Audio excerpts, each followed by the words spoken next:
Hey guys, tonight on California Haunts Radio, medium Nancy Matz and I will be discussing what types of manifestations you might encounter when visiting a cemetery. We'll be right back.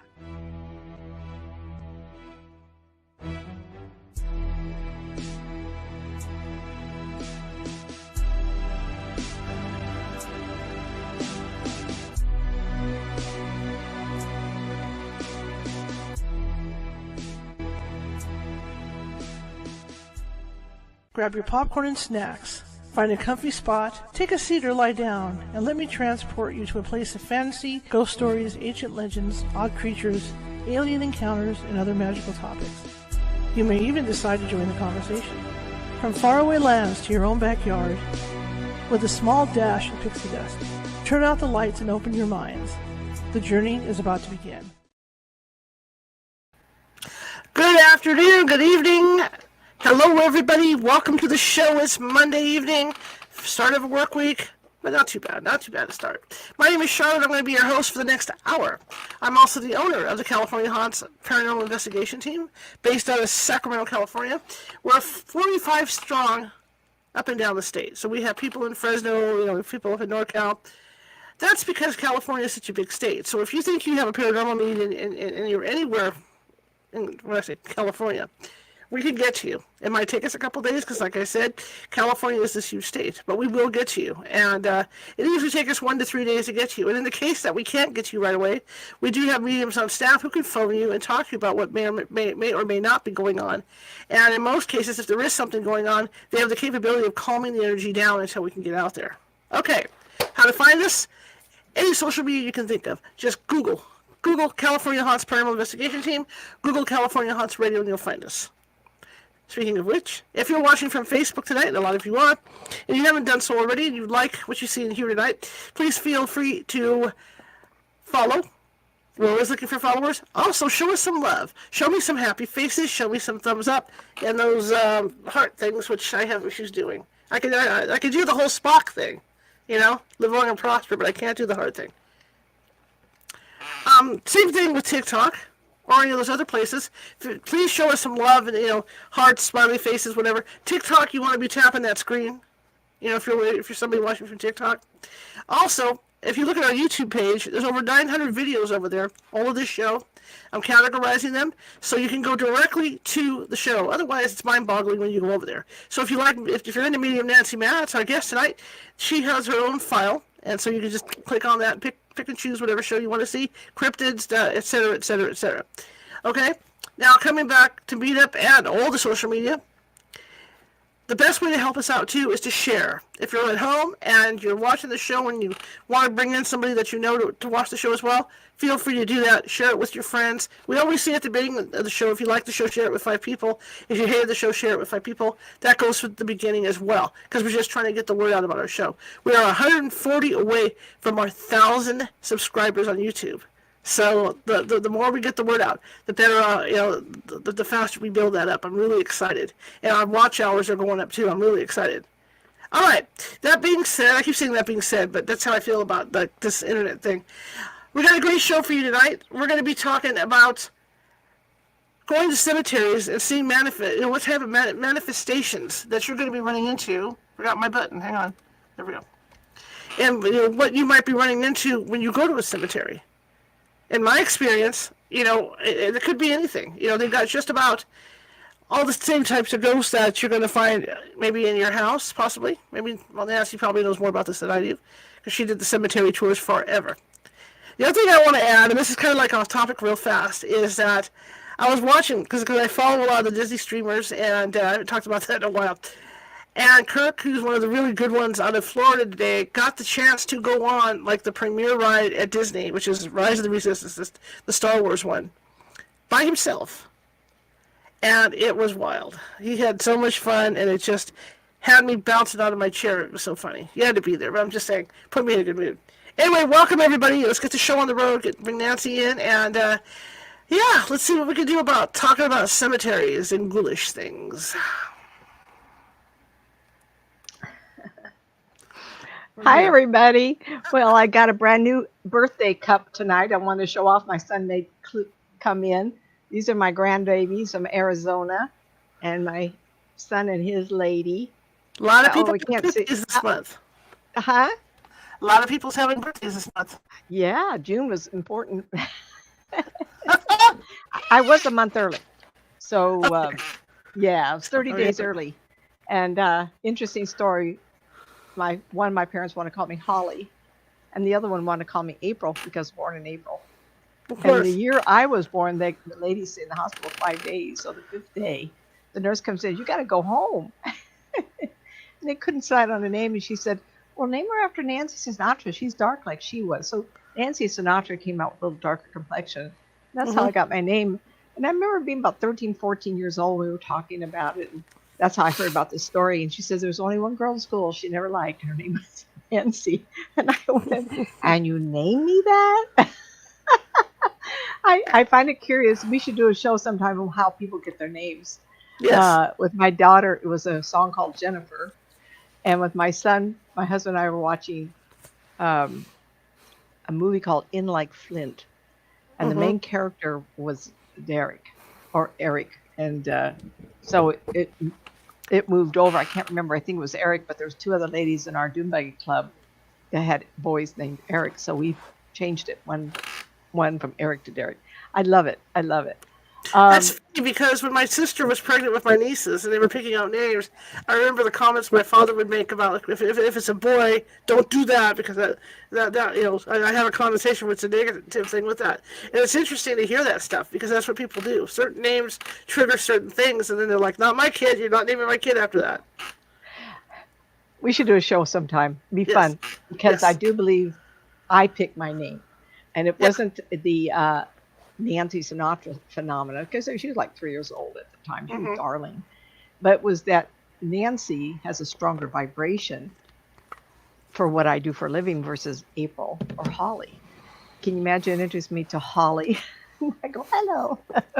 Holly is a very gentle, feminine name. And I think back, huh? my name came from my Hungarian grandmother. But when I think back, my father was thinking along the lines of Jamie. And it's bad enough I had to go through that whole Charlotte's Web phenomenon. Remember that movie came out? Oh my God. It was just like I wanted to kill people. But what would have been worse, I think, is that my father originally wanted to name me Jamie, so I would have had to go through the whole bionic thing. The whole Jamie Summers thing. Okay. Yeah. Sorry. Yeah. So I'm better off the way I am, even though it just drove me nuts, with the whole Charlotte's Web thing. It drove me crazy. Well, so I was always going on. I was always Charlie, because my sister would call me Charlie Brown, so I stayed with Charlie. Oh, Charlie, that's fun. Yeah.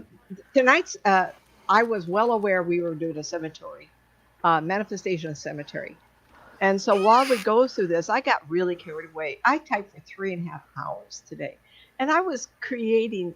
So everybody, if you want more of me, go to nancymatzpsychic because I'm getting very close to identifying how I'm going to present my show. And it's all going to be what we all talk. Well, we'll talk about some of these things here of the readings and the many thousands of storylines. It's going to be kind of fun. And anyway, so when I started realizing, with all your notes, okay? Hate to interrupt. I used to have a newsletter that I designed for California for the team. It was a team newsletter where people could go read this thing and learn about the paranormal and hotspots and all that. Take all these notes that you're taking right now. What? We can give Nancy her own page in this newsletter. What do you guys think of that?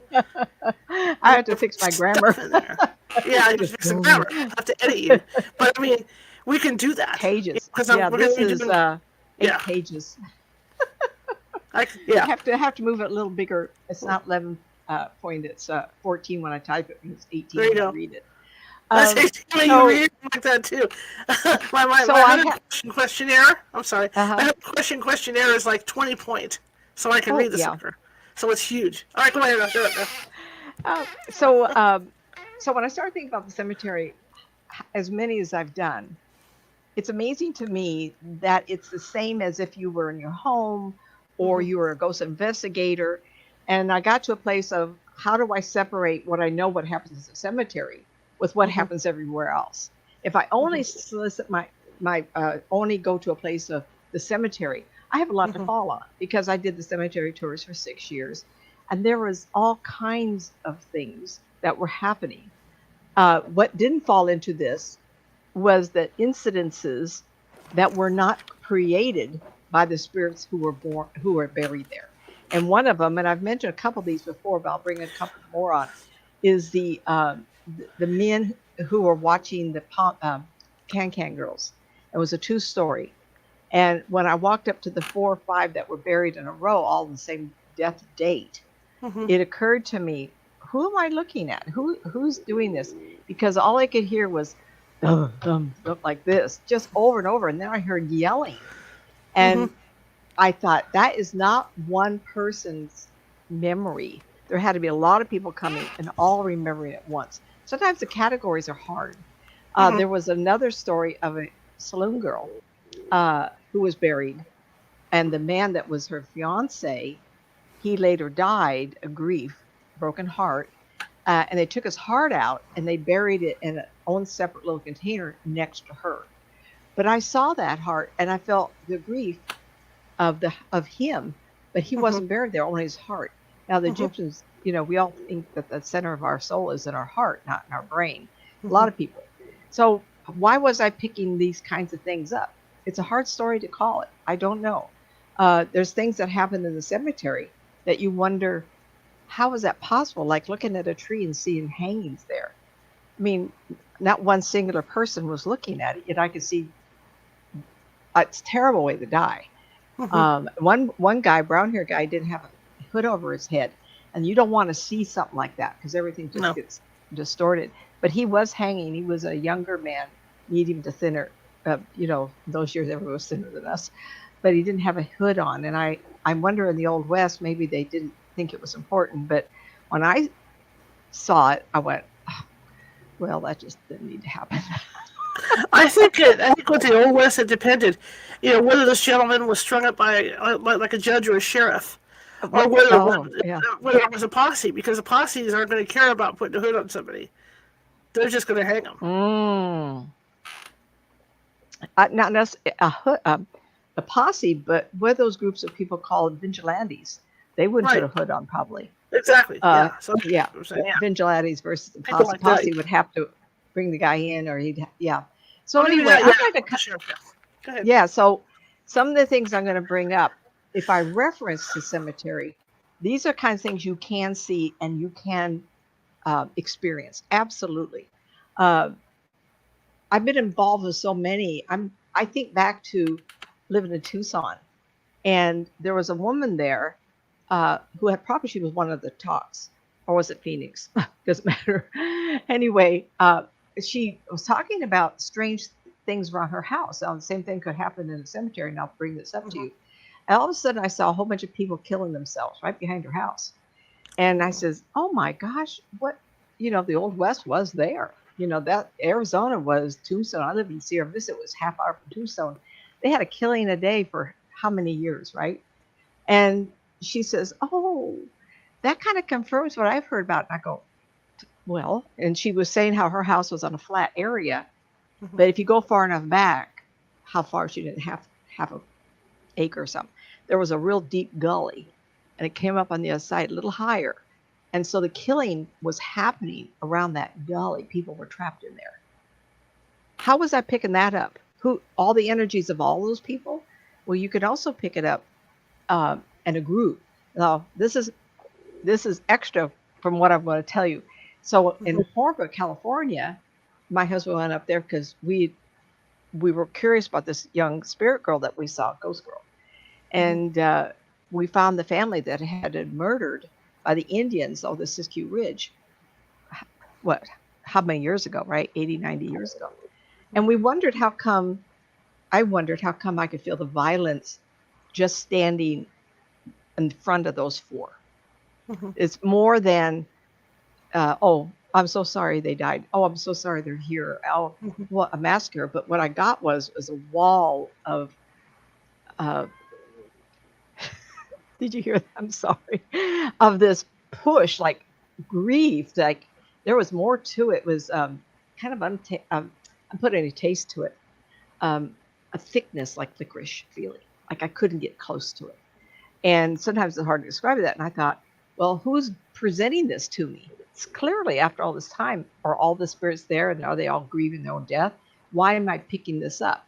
Well, Shar and I have given a lot of talk to this, and I think sometimes I must layer down to that time frame, because if they bury those people, and that's why I'm bringing it, because I think that those who are watching this show or listening to RSS, they may see, oh, I have had that feeling before.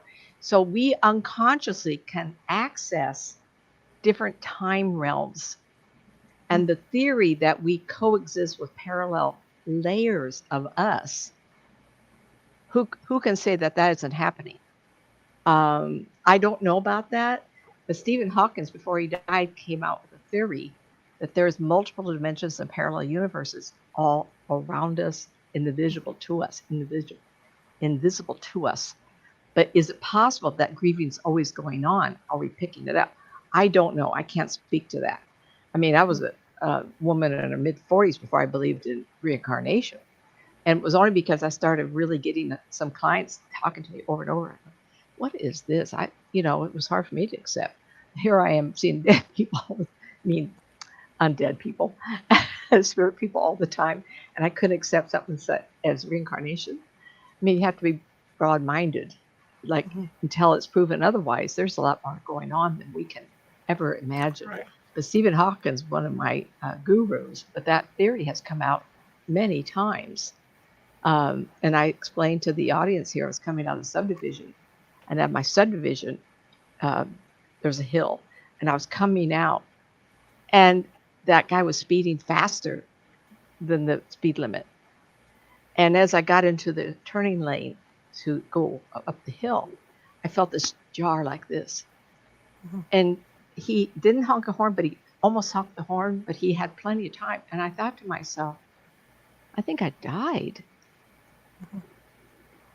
There was nothing that, I pulled out and had no problem. But halfway through the turn, I heard this big, and it was like all of the car and me.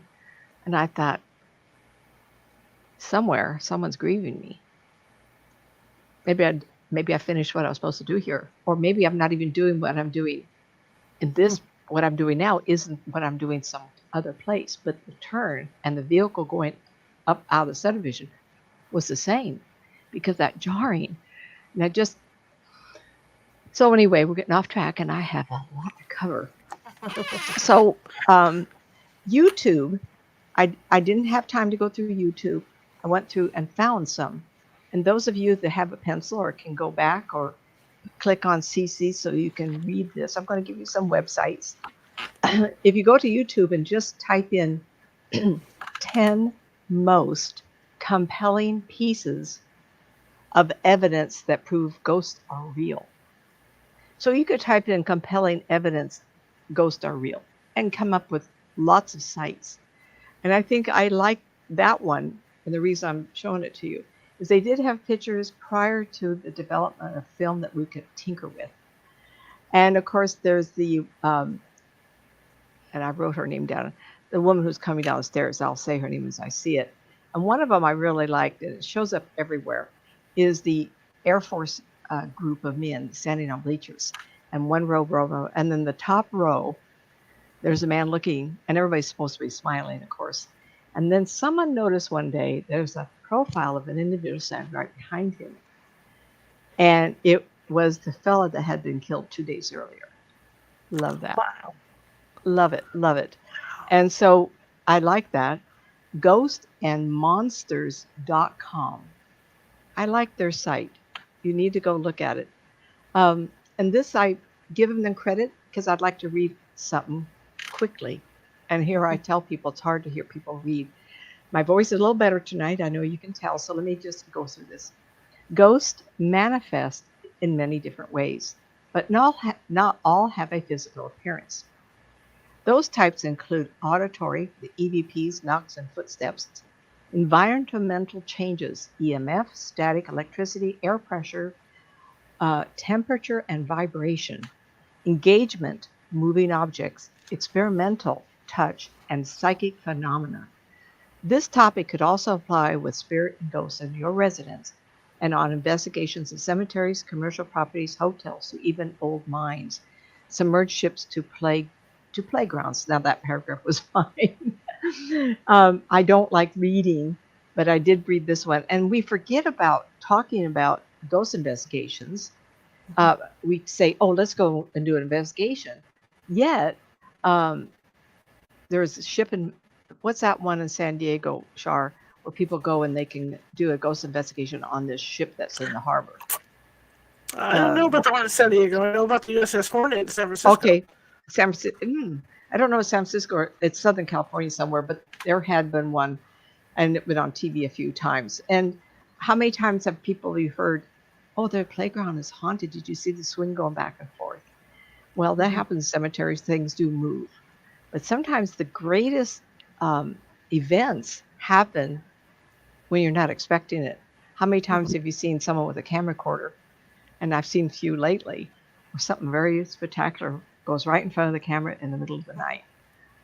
And some of the best orbs, best ghosts, and best out of this world have been caught. There is 3 or 4 different parts of the states where this long-limbed, short body, round head, walking like this, real stiff leg, and they are human size and white in color, right in front of the camera recorder in the middle of the night. You can't. Humans aren't built like that. It'd be impossible. It's impossible. I love it. I love it. So I'd like to keep on going. So the one in the playground, there is a video out. I'll make a reference so you can look it up. Video of a man videotaping a swing set. And the swing set is this, a child is sitting in it. And it picks up speed and it really takes and goes back and forth. The reason he felt it was a child is that the swing had flexibility in it, as though a child were on it and kicked it because the seat wasn't always flat. Now you put a larger adult on there and the seat would be heavy down.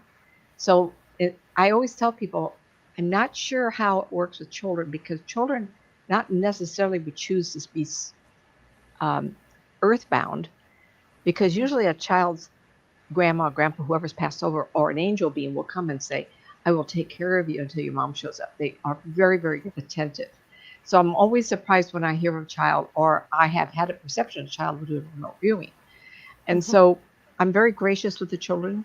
I say, if it was this situation, because this man said he felt it was a child because of the way the swing kind of, as though another thing would be someone pushing it and the swing where you would sit kind of rocks back and forth. So it could have been an adult that was causing this manifestation. I was doing a remote viewing for ghost investigation, and I think Char wasn't, I'm not sure it was you, so let me know. The house is 1880s, and while talking to, this is over the phone, I was hearing the sound of a stick hitting the wooden fence along the side of the old house. Now, the house itself had a couple of spirits in it, but what caught my attention was tat-tat-tat-tat-tat-tat. So how many of you heard children in a playfield run a stick or something along, it's like a fence or a wooden fence? And that's what I was hearing, was a wooden fence. And then I looked and I saw a young man, young boy, I would say 11 and 12 years old, built right. And he was just doing it to torment people. Like that was what he enjoyed doing. So if he chose to stay, it was because he enjoyed getting people's attention. And I won't say bad or wrong, but you know what, this time we did this investigate. Was that you, Shar? Was that your investigation? So it was someone else's. And it's been a long time. So 50 or 60 years earlier, this young man was causing havoc. And at one point, I think I remember saying, this kid and this stick is just making a lot of noise. It's hard for me to concentrate on the people in the house. And there was 2 spirit peoples in the house that I want to try to get better descriptions of. So manifestation, not necessarily where you would see the spirit person first or ghost, is to hear them. And how many times have we had those experiences? I'm going to go down and give you a lot of examples so that you can put your mind in a place of saying, oh, I've heard that. So you're in your house, you hear noises in your house, you go, well, it's just rattling, or it's a dog or cat. Well, why don't you pay attention? Because maybe it's someone going tap, tap, tap. Where I live, there's a lot of squirrels. They just make a racket. And they get underneath the eaves, and so you wonder, okay, I'm hearing this sound. Is that a visitation? Or is that a big old gray squirrel? And they're huge, like small cat. And you kind of wonder, well, are we alone here or not? Well, we're never alone. Yeah. Okay, I wanted to share this morning. It was cooler outside, and I think it was probably 8:30, 9 o'clock. Went to the kitchen and came back, and I was looking at the cat, and he was looking at me like, "Can you open the front door?" I said, "I'll open the front door," and I was about 5 feet away, and it opened all by itself. I go, "Oh, thanks." It was locked, and it still opened up. I've never had that happen before. I said, "How did you do that?" And who knows? I love these things that happen to me. Most people would probably be freaked out. I go, "Oh, okay, another thing that happened." Um, the people I was talking to on this ghost investigation with the boy with the stick hitting that fence, they went, "Oh, we've had other people say they could hear something, but we didn't know what it was." So people during the day, if the boy is in a loop and he's doing that over and over, maybe, I don't know why he would, but maybe he's having so much fun getting people's attention, not tormenting. They can hear me. I got some attention again. So it was confirmed that a couple of times people in the past commented that they heard the sound and was not sure what it was. Yet when I looked over there, I heard the sound, but I also saw the young man. And only because I'm visual, everybody. And that's it. I'm PAA Nancy. I just see what I see, and that's all there is, So footsteps are disembodied, opening and closing the doors. Ghost voice recordings known as EVPs, and poltergeist activity of throwing items around. Generally, I said that these are frustrating spirits of being ignored or wanting current owner to move out, or mad because they remodeled. Now, can you apply this to a cemetery? Absolutely. How many times have I been in a cemetery and a rock will pick up and thrown across the way, or a branch?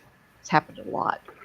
And sometimes when you do a cemetery, especially at night, anything that happens in the cemetery is amplified, like bigger, because you're super charged. You're expecting to be scared. You're expecting to have an incident.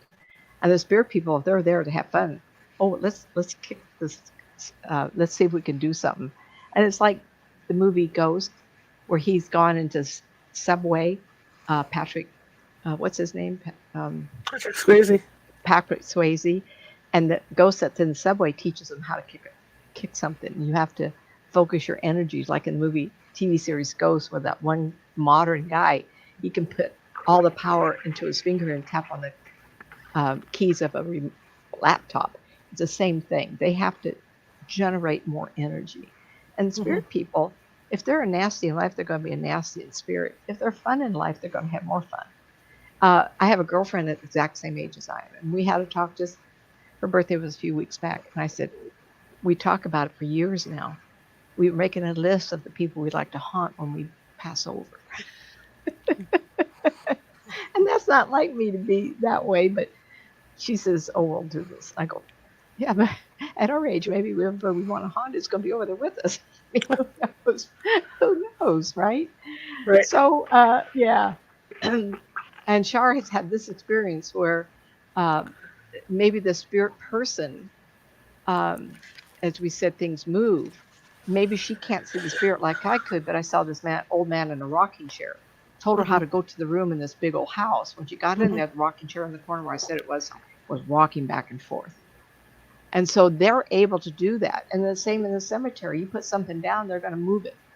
They can move things. You may never see them unless you take a picture. So see how I'm saying some of these things apply in a cemetery. And I'm going to go through here, because I got pages here, of telling you how they look.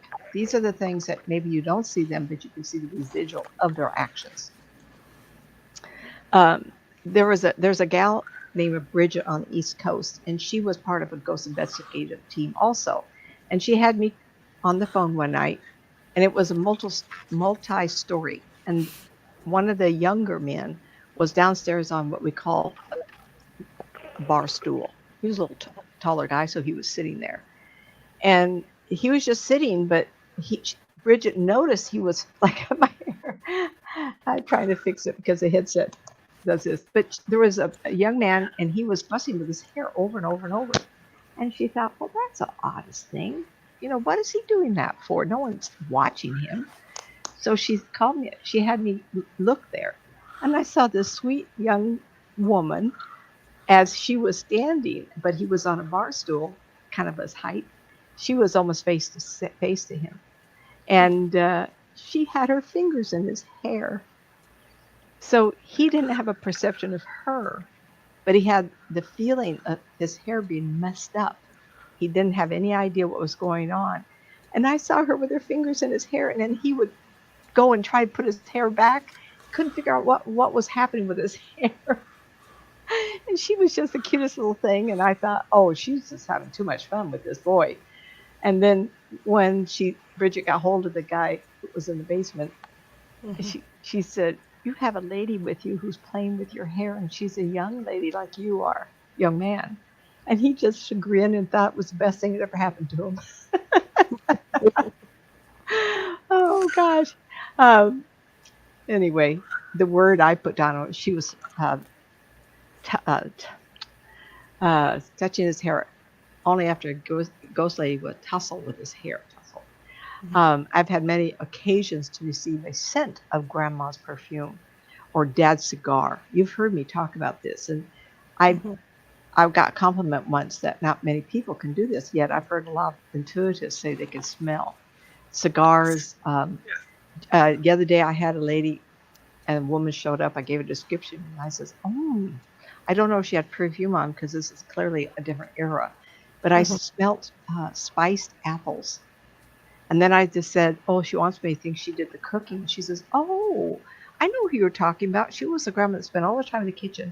And she just loved when people come over because she'd cook for some time before everybody come over just so she could eat everybody.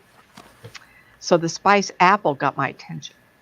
One common manifestation that people seem to report more often is the cold or hot spot in their homes. So you could be walking from room to room, and they either have collected a lot of energy and they're holding it and they become warmer, or they've come in the room and slid it around and you walk through a cold spot. Absolutely. Right. Absolutely. And you do that in a cemetery very easily. The thing about a cemetery is it's fun to go to get the EVPs. Absolutely. And you want to pick up stories.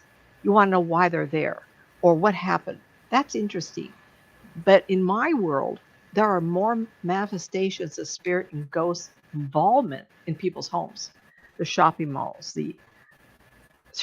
great. A restaurant, a movie house. Absolutely. You go in a movie house, and if I do this and then look up, I go, whoa, look at the people here. Half full with real people, half with not.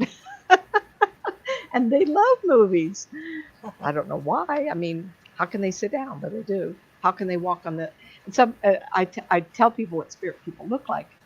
And I was given a description of somebody one day, and I said, I think he's about 5'10", or maybe 5'11". She says, oh, it can't be him because he was 6 foot tall. And I says, and do you think you could see a measuring tape next to him? I have to give my impression. And people are walking around with their family in their home, and I'm saying this, and they look this tall, but they're walking on not the dirt, they're walking on the flooring in the house. How does that happen?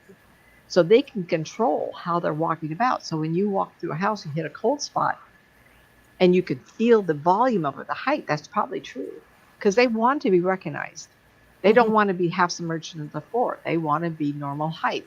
And so all these years of doing this, on some level, I've been measuring people for so long, especially people who are dating, and they go, tell me how tall he is. And by the way, do you have his name? And I go, oh, please. I give you all this description and you want a name? The problem with that is there's too many cultures now. And I could be looking at somebody of Greek origin. How am I going to get some of those names in Spanish?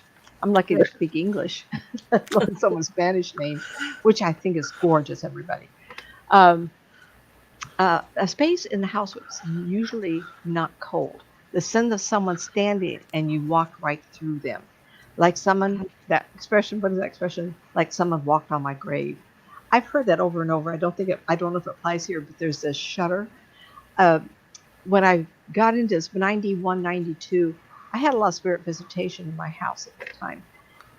And it's just a long story. I had company over, it was 4 of us.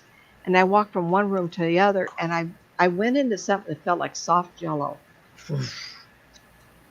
Oh, oh. I went, but I was at a place where I was so excited about this journey of learning this, that this fella came through and he said, "Well, I'm finally gonna pass." I go, "Who are you?" All I could feel was he's a bigger person, a man, and why not? I mean, we change sex all the time, and because I like horses, like running, I like building. It doesn't fit what we call the typical female, but I'm very feminine. I love the color. Look at this behind me here. So in some ways, I think I come with a masculine soul or masculine lifetimes. So anyway, so this fella let me walk through, and I can remember thinking he was younger versus older and very thick. It was just an envelope walking through something like this. I went, oh my gosh, it's very exciting to think that's possible. Along with this cold spot, which happens often, particularly in a ghost investigation, which you probably encountered. You're walking through and you got the lights on everything, and some lights start flashing. All of a sudden, something whisks by you. Happens in a cemetery. The problem with a cemetery is that you have the elements with you. It could be cold out. Usually, these are better investigations are done in not the hottest weather. The coolest weather is better. Hot weather, you're perspiration or it's uncomfortable, and you're paying attention to you and not the environment. So when it's a little cooler, it was always easier for me to do a ghost investigation. Sure, I don't know if that's the same with you. Is it? Or does Yeah, it matter? I just don't like the heat, but I mean, it doesn't matter. But you take it for what it's worth because the cold spots are easier to find when it's hot too. But That's you true know, too. other than that, it's miserable to be out there. I I hate think the heat. when it's warm, it's too distracting. I think in wintertime or cooler time, you could have a jacket on Mhm, and be comfortable. mhm, um, Along with the cold spot, which happens not particularly in a ghost investigation, where someone is in heightened awareness, is being touched along with the hot spot. Um, or the cold spot, whatever hit you. Um, as many times as you would encourage to want to have this happen. In the ghost investigations, the few I've seen on TV, when someone's touched, it's a scream and let's get out of here. mhm. So that's kind of unnerving to people, especially if the ghosts are spirit or ghosts, most of them are ghosts, um, was a nasty in life, then they're going to be nasty in the afterlife. That's one reason they're afraid to go on, is they will often pull hair, pull clothing, trip you. And so you don't want to do a ghost investigation in an insane asylum or prison. I wouldn't want to go those places because the ones that are stuck there are probably the ones, as you are in life, so are you in afterlife. Not always. I think if you are stuck, you would be. But if you decide to pass on and go to the higher realms, all knowledge is given to you, and you see what you did wrong in that lifetime. You go, oh man, I'm going to do that one again. And then you back off and you become the spirit person you were before you became born in that last life. I think that's how it works. Being touched by a spirit can be loving, like the young man and the young spirit I just spoke to when she was tossing his hair around.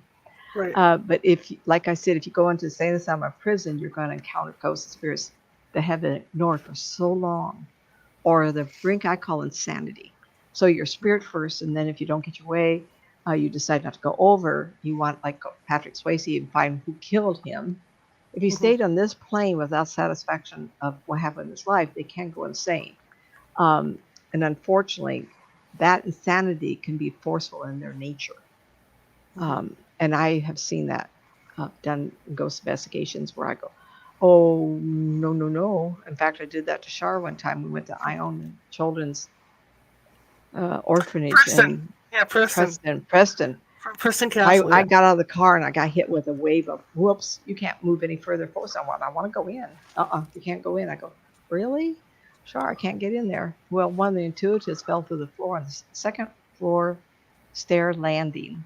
She fell through the floor. And I don't know if they pushed her, they opened it up, they distracted her, but they stopped me from going in and having that happen to me. So there you go. I have seen and felt witnesses and witnessed all the above. In my life, our resident ghost was witnessed by my husband sitting down on the couch next to him. And you go, well, he's not part of this environment, but you can't live with someone like me without becoming more aware. And when we realized he was in the house, it was kind of fun. But when he sat down next to my husband, he called me immediately. He was telling me, wait a minute, we have somebody here. And this is a couple of years back. Um, and like I said, I just got through telling you, most people would really wig out when I walked to the front door and I stood there for a minute. I said, okay, I'll open the front door for you. I was just standing there. All of a sudden it went, it opened right up. And I went, thanks. You have to be exposed to this every day or every other week or every week, every 2 weeks, and know that these are people that have left their garments off and they're just people. And I love it. Thank you for sharing your life with me, so to speak. He shares his house with us, not us with him. Okay, let's address a couple that are listed normally. Ghosts possessing an object, usually with a lot of emotional significance. There's always stories about a lady who had a makeup desk. And you've seen these with the two stands and then has a big round mirror to it. Well, a lot of women spend a lot of time if they own one of these. And when you buy it at an antique store, I don't know how to clean it, but the essence of her could be there. She could, in olden times, up to about the 60s and 70s, and when I was growing up, it was very common to have, after shower, put a bath powder on. And even though the desk is clean, I've had a couple stories of people getting to the desk and sitting down and smelling powder. And of course, it's empty of powder. Nothing's there. An old rocker, we spoke of that. And a special pipe, absolutely. I did a ghost investigation. I already told you this, but I'll remind you of a bed that was made. And it was one of those with the heavy post to it. And the headboard in the back was Western looking, but heavy. And it was heavy, big ropes instead of a box spring. It was really gorgeous. I walked in there, and this old man was sitting there with his arms crossed. He said, "This is my bed." I said, "It's not. Get out of here." Why are you still here? And they've watched me talk to this old guy. He died in that bed. And he was a scrawny, very, he must have died of a condition because he was really scrawny. He was laying there like a mummy with his arms crossed. He said, "I'm not leaving." I said, "Yes, you are." Everybody had a good laugh, and so I think that they appeased him. "What do you want us to do for you?" The pet that was owned and now given away as the owner passed away. That owner can still be attached to your pet now. His or her loving pet. So if you get a pet, you inherit a pet, you adopt a pet, and that owner was gone, you're going to see that pet playing with its old master. Be aware that that is absolutely possible. People have talked to me, "What is my dog looking at? Why are they running around in circles?"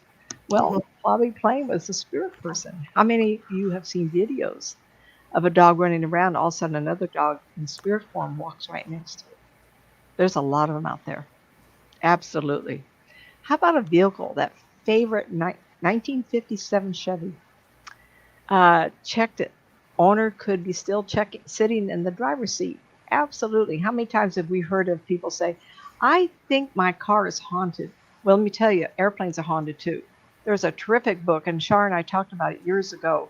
We talked about a plane that crashed, and they took the parts that were rescued that were so good, and they put them in other planes. Well, guess what? They were haunted, every piece of it. Shar, do you remember the flight of 57? The Ghost of Flight 401, yeah. Yes. Find that book, The Ghost of... Say it one more time. The Ghost of Flight 401. It's hard to find now, but you can at times find old paperbacks of it. I just happened to pick one up on an ebook. I know you had one. I think I do also around here somewhere. But clearly, if they're smart, they would have put it digital and made it a Kindle. Yeah, there is a digital version of it floating around. What was interesting too about that book is that the guy originally wasn't into ghosts who wrote it. So he was a skeptic. So he balanced it out, though. But that's what made it nice, was he was talking to psychics, and he was also talking to people that were skeptics, and scientists and stuff. So it's really well balanced. Really well done. I remember. I don't remember reading it, but I must have read something on it, because there was also reports of a stewardess that showed up in spirit in other planes. So there was parts. I don't know why she stayed with something. It must have been the seat she was sitting in, maybe. I can't answer that. But they had But taken like a lot of the galley of the plane that crashed survived, so they had taken a lot of the microwaves and everything in oh, those galleys and put them into newer planes or used them as okay. replacement parts in other planes. And so they were finding stuff like that where they would see these apparitions starting to form, or he would show up. The engineer would show up in the cockpit in the Yes. engineer seat. The guy would go to check the plane out to get it Hope. ready, and he'd sit there and go, "There's nothing wrong with this. Go ahead and get the plane started." So a lot of people saw this, including first class. I think at one point there was a captain sitting in first class. Yeah, and the stewardess shows up. Had shown up quite a bit. Yeah, Petite with the dark suit on is what I'm looking at yeah. right at the moment. I think Very one of the interesting. creepiest stories out of that was the guy that was doing maintenance down in Oh. the belly of the plane, and it was pitch black down there. He had a little pen light, and he was carrying some tool. Oh And no. he set it down, and it disappeared. And so there he is in the dark. He's feeling around for this tool, right? And he's trying to walk to the bottom of the plane, and he's got his hands out in front of him because, of course, he doesn't want to fall or anything. And as Uh-huh. he's walking forward, he feels someone put the tool in his hand. Oh, I love that. It's a great book, guys. You got to read it. Yeah, and it's not a big book, but it's No. one of the small paperbacks that were written in the 60s or 70s or something. I can't remember when. Mm-hmm. And I've heard of vehicles being haunted, like Mm-hmm. someone remodel an old one they found in the field, or people have cars in the garages forever. Mm-hmm. And I've heard of quite a few hauntings. In fact, I think they made some made for TV the Christine. haunted vehicles was a topic a couple of times, huh? Christine. That's the one I'm trying to remember. Christine. Yeah, I Yeah, did write that down. Christine. Haunted. Mm-hmm. I've Was heard it of that. And the other one you can look up on YouTube is Roller Coaster Ghost Rider. And that's happened a few times. In fact, just recently, two brothers were in the front row, and the older brother was holding the phone, I guess, and taking pictures of them riding. And the younger one had a sense of something. And you can see them going around a bend, and the brother holding the phone up. The younger brother looks back, and where there had been nobody sitting in the back coach, little box they ride in, what they call them. He looked back, and there was a shadow of a man in the back seat. And so I don't know what caused that man's death. Clearly, the roller coaster wasn't broken, but I think that they dedicate their lives to keeping it safe. And so my assumption was that spirit person was there to make sure the ride was safe. And I love that, but it's not the only time. And I have gotten countless photos sent to me because people send me photos to look at. And I've gotten countless photos over the years of somebody that has bought a used car, parked it in their garage, and had a feeling when they're walking around their garage that they were being watched. So they take a picture of the car, and you can clearly see somebody sitting in the front seat. There's another one of an older woman, and she is in her car, and there's a picture of her husband in the back seat. Yep. And so you could be alive, and you have your spouse with you. When my father was killed in a car, we never got the car back, and I always wondered what happened to that car. It may broken up, the front I of it. think one of my most favorite EVPs that I've ever heard online. I don't know what group or who did this. There's a bunch of people in the cemetery, and they were going through and just, looking for ghosts and trying to do EVPs.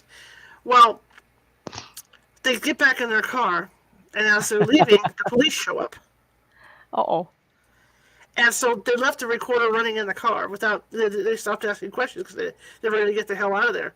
Well, anyway, they leave the cemetery, they're going to sit down to have dinner, and they start to listen back on this recording, and you hear this male voice whisper, "It's the cops, let's go." And it wasn't any of them. EVPs in a cemetery, any other location, is very exciting. There's many groups that you can listen to on YouTube that do ghost investigation. A lot of them do this because they want the EVPs. One young man I particularly like. He's very respectful. Even when I go to a cemetery, I'm always relaxed, and I'm always accepting. I'm very sympathetic, curious, sympathetic, compassionate. I don't go in there whatever. And it's one of the Ghost brothers. And this young man, he looks like he's 35-ish, 40, and he's always so respectful. But one thing he always says is, "Is there someone here I can talk to? Is there someone that wants to talk to me?" And you can get results. And at one time, you want that, but you're afraid to play it back because you may hear something you don't want to hear. Mm-hmm. There's that double-edged sword, like, prove to me you're alive. Prove to me that we exist beyond this. Mm-hmm. Because I think that's a search that we all are wanting. I'm beyond that. Now it's, well, how much can I do while I'm still alive? Mm-hmm. Because when I get up there, I can't use a typewriter. I can't do this, Mm-hmm. And this young man does a very good job. Ghost Brothers, look them up, and then the one that does cemetery tours. He's very respectful. He's always, he says a prayer. He's just very gentle. He sits on the tombstone. I like him a lot.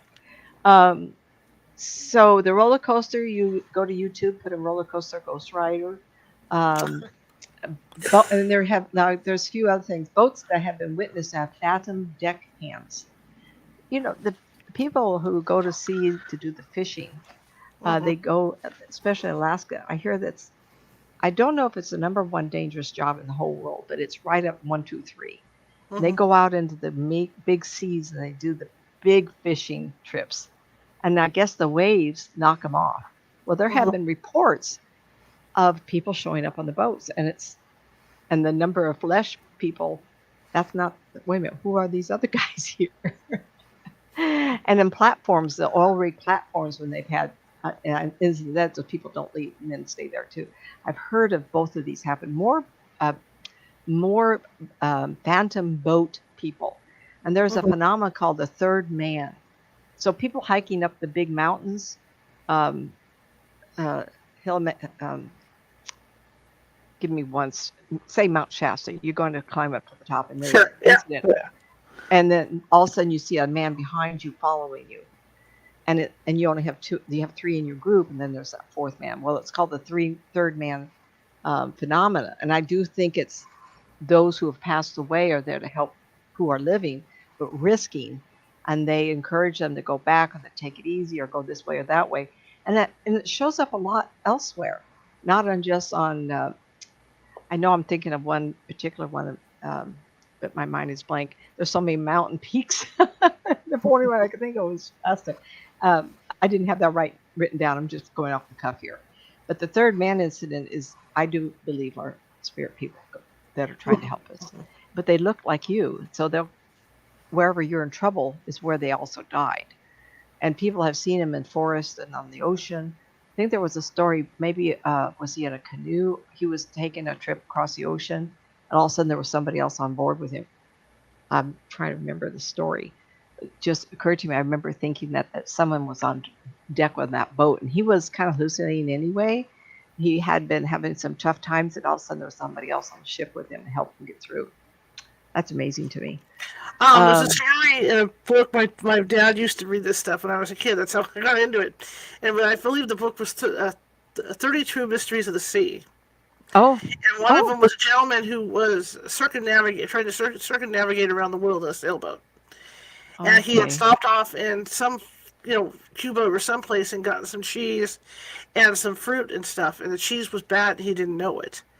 And so this big storm kicked up, and he sat down to have his meal, but then he got sick.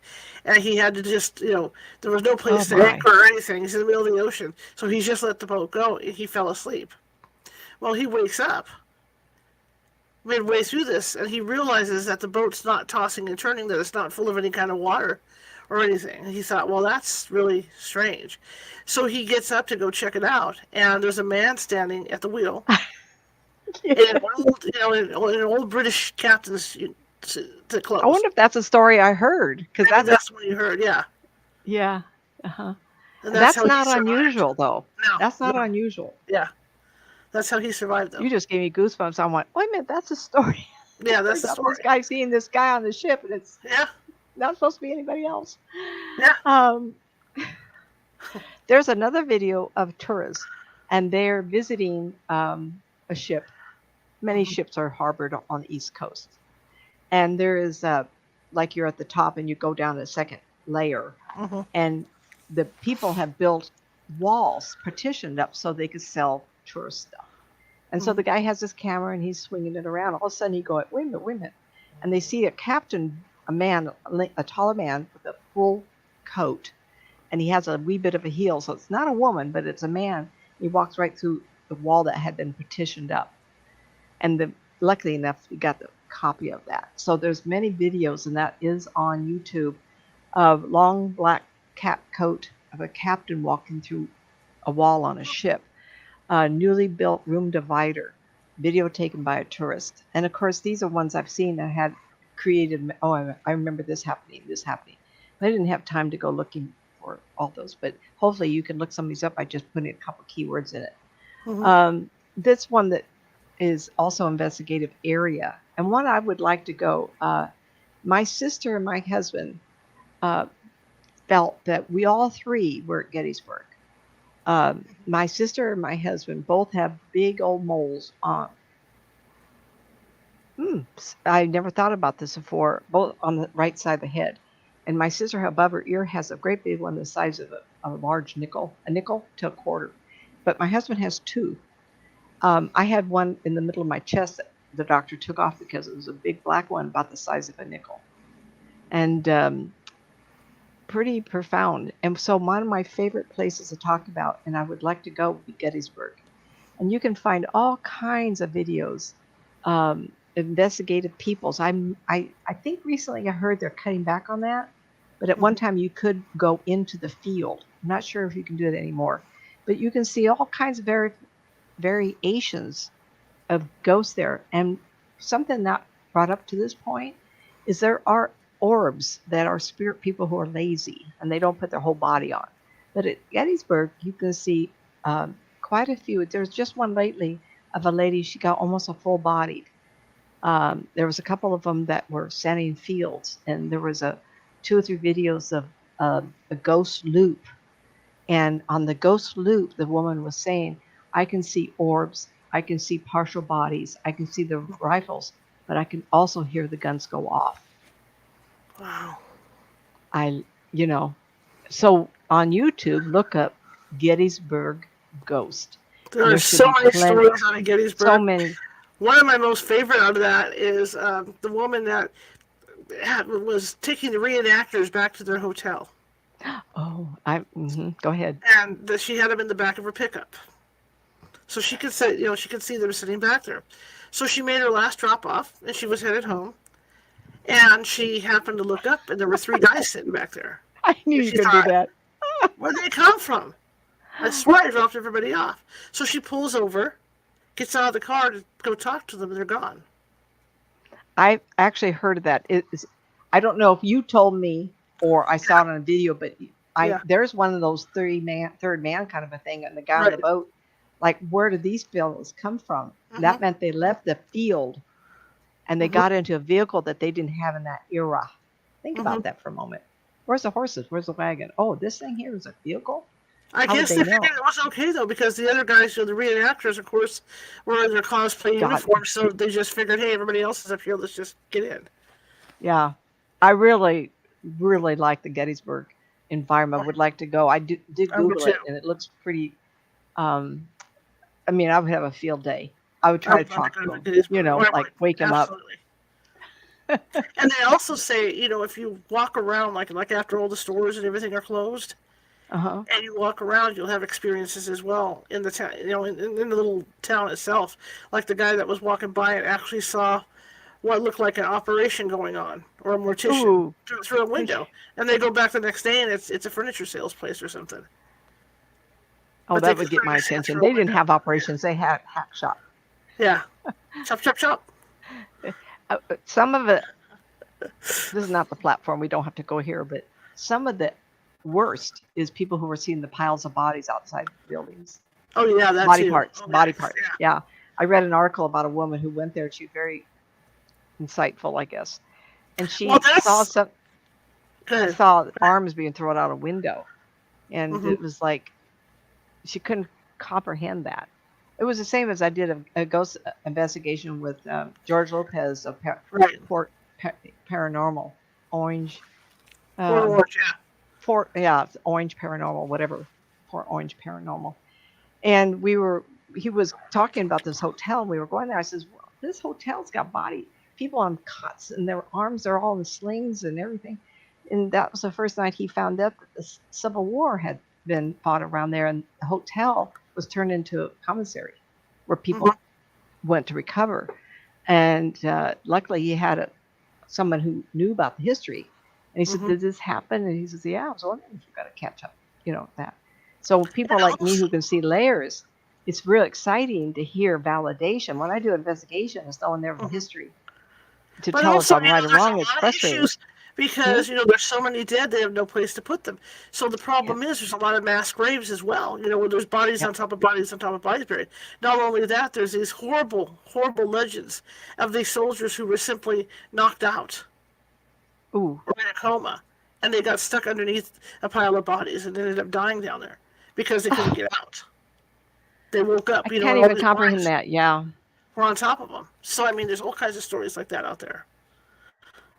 So anyway, my sister believes that this current second husband, right. All three of us, she's very intuitive. She and I did a Blog Talk radio show 07, 08, about the time that Shar and I got started in Blog Talk Radio, like what we're doing here. And we'd be on it. And Blog Talk Radio for a while was very popular. It's still there. I encourage people who are developing their psychic gift to get onto a show, create a show. Put someone else's name on there, make up a name and just say free readings. And what we're not practicing is that you could take your time and do a reading, but you need to have that stand on the cliff and get the answer feeling. So when people call, you have to work it right now. You have to blend, you have to turn on, turn it off. And that's something that we're not giving our new intuitives the practice. Okay. I want to make reference to, Quit talking about your mole, your sister's mole, and and those. This is good for another show, but there's a lot of talk where people have those moles, or they have a scar, or something else is going on. Their lower back hurts. Like I have that problem, where that comes from a past life. So if they are feeling they're related to Gettysburg somehow, that mole could be the location of how they were killed. Yeah. Well, like I said, it never occurred to me that we were part of that, but it did my sister, and she said that. This husband, everybody knows I have American Indian on my grandmother's side of the family, and I look a lot like her. My nose is broken, and so they fixed it the best they could, but I had one of those really straight noses. Anyway, we moved to Sierra Vista, Arizona, a half hour drive from Tombstone, and I had office there. And Larry kept telling me over for years that we were part of Tombstone, and we ended up living there for a while. And I actually felt like I belonged in there, and he felt I had been an Indian in that era, and he's always been attracted to Indian people. His other wives were not Indian, but I was, and that was the first thing that got his attention.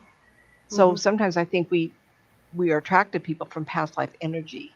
And it just happens I look like that. If I'd been a blue-eyed blonde, he probably wouldn't have paid attention to me. So I think that's really curious.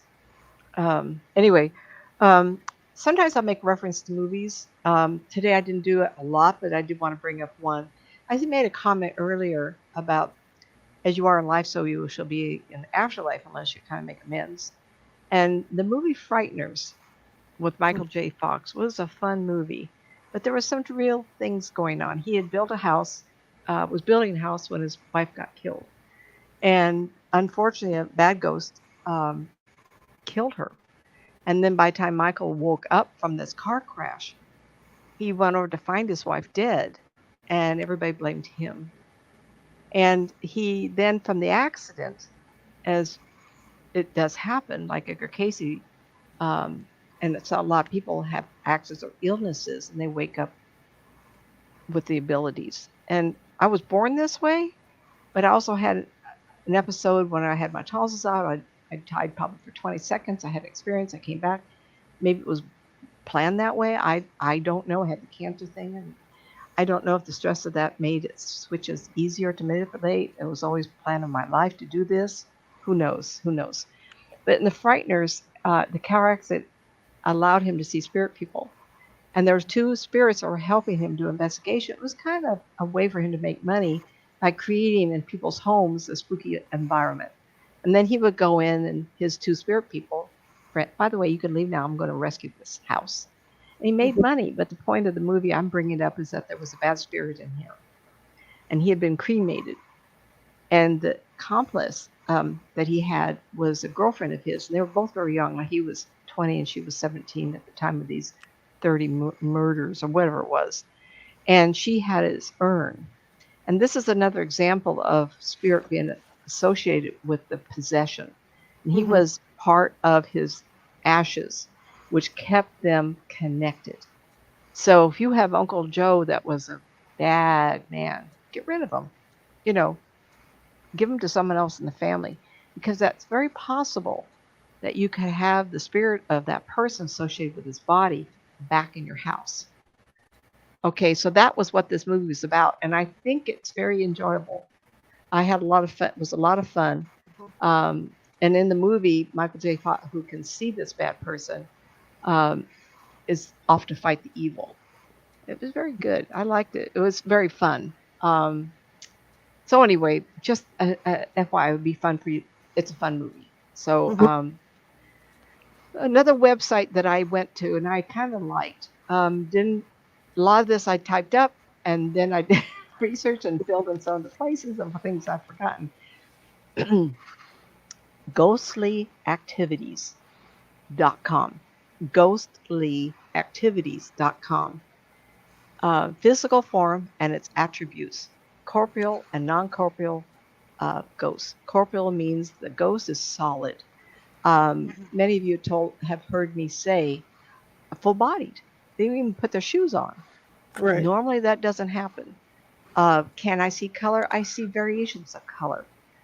Sometimes people will make me think of a color. This is my blue dress. Or this is a dress, but I have a large apron over it.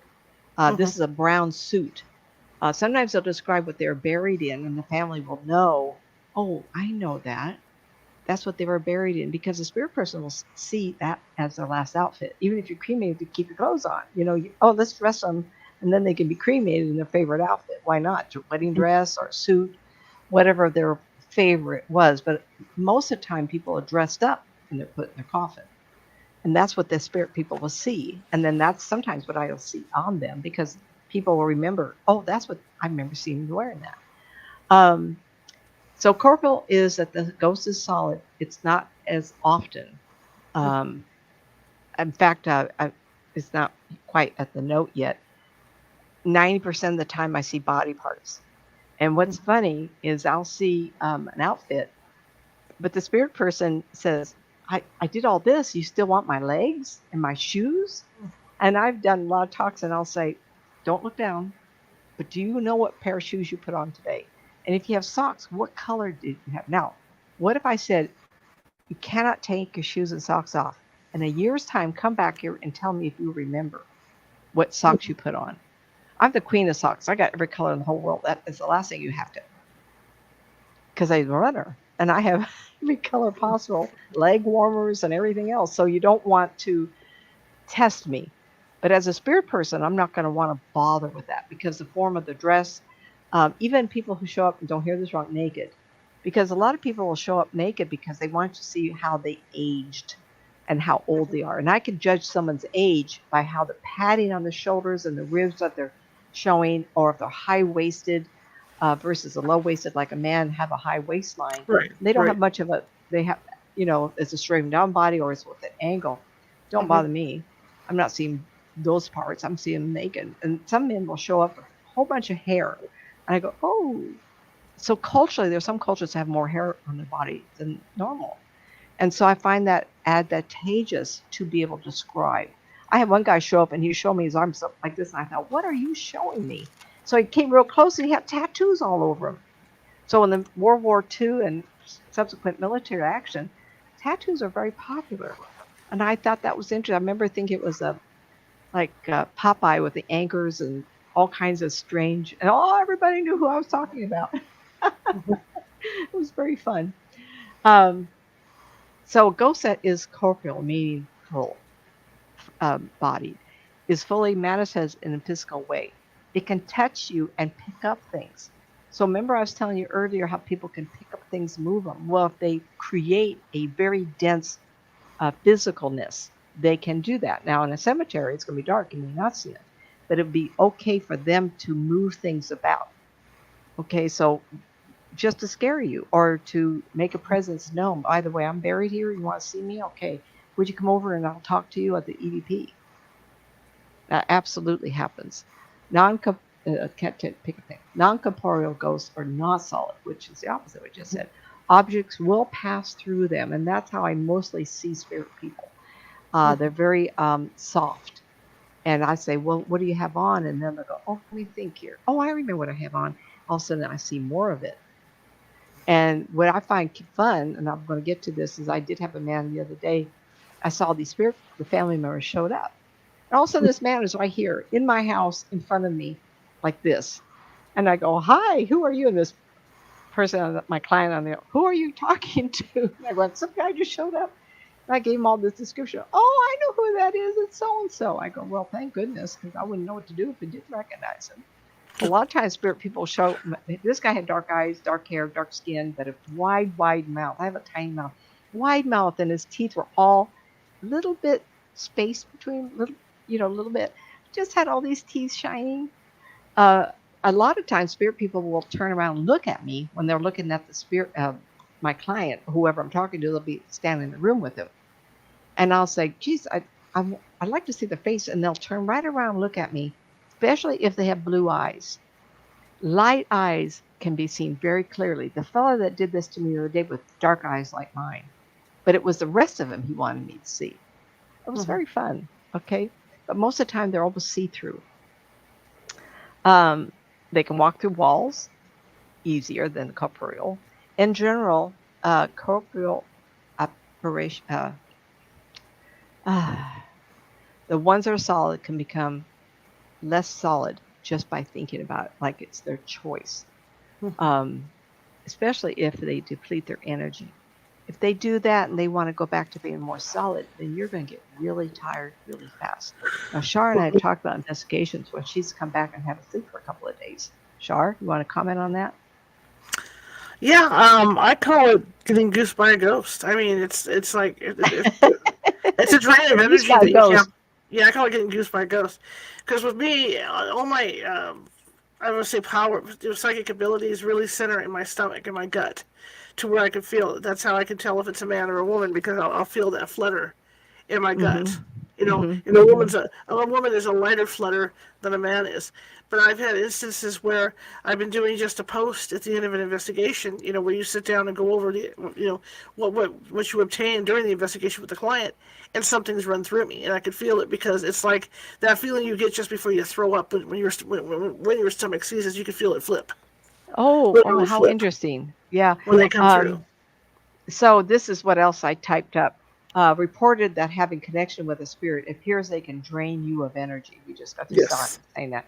That's when you walk into a room with a coldness of the ghost. They go, ooh, life. And they come over. You're not even aware of it. They just stand there with their hands out like this, or blend, or walk up to you, and they go, oh. They're like, please don't knock me out anywhere from 2 to 5 Don't knock me out. And there have been times when I've talked to clients, and they go, oh, mom and dad are spirit people. Then I get tired. Up to that point, I'm fine, because I'm blending with living people who have a life force also. So though I managed to be able to go to anywhere in the world talking to these people, which takes my life force, when I talk to a client, it's a balance. But when I talk to the spirit people in that room somewhere else in the world, then it's very tiring, because they go, who's in here? Oh, I see a life force coming from me. And then they know I'm talking. They know how to find me, which is not a bad thing, everybody. I'm not criticizing, because I want to help the living, right? It's sometimes, but it's very tiring. Sometimes you don't feel the fatigue right away either. It'll be a couple hours, 3 hours later, and then all of a sudden you can't figure out why you're so exhausted. And that's because they did drain you. The only thing I can compare it to, and I do have stomach problems, and that's what I can compare it to, is after you've had a very bad bout of stomach issues, it's that fatigue you feel, because you get so tired afterwards. That's what it feels like. Well, I when I was younger, it didn't bother me as much as it does now, because I'm just older. It's Mm-hmm. hard for me to generate a lot of energy. And people say, well, do you have enough energy to talk to me? Well, I can do a couple of sessions. I can usually talk 2.5 hours in a day. And people say, Mm-hmm. oh, I can't talk that long. Yet I've been doing it for so long, it's natural for me, Mm-hmm. even at my age. Um, ghostlyactivities.com slash how to classify. Just type that in and you'll get some information. Um, and then this is me typing this up. You have a sense of someone in the room with you. How many have been somewhere and you feel someone in the room with you? You can't see anybody. That's very common. Mm-hmm. You cannot see, but you can feel. These types of ghosts can be photographed as a light distortion. It was really hard for me to figure out how I was going to word this because when you're in the room and this is going on, someone takes a picture, you cannot see this person. But when the photograph is developed, it's almost, and the thought came to me, what if I had a piece of glass and maybe it's 4 inches by or 6 inches wide, very thin, and then you got it wet. Well, you hold it up, and then you turn it sideways and someone takes a picture of it. You can't see it, but you can see the distortion in space. That's a ghost. Of course, there's many others. Now, in a cemetery in the evening, could you see that? Probably, I don't know. That'd be hard to call it. But you Mm-hmm. can see it if it's a mist. I don't know how they create this illusion of light that can be like a piece of glass that's wet, that kind of distorts space, and then create what I call ectoplasm look. Because Mm-hmm. ectoplasm, they say, oh, that's false, it's negative. No, I know people who can do that. Hello, it's possible. But if there's no other human being for that to exit from the body so they can create it, they do create a Right. mist.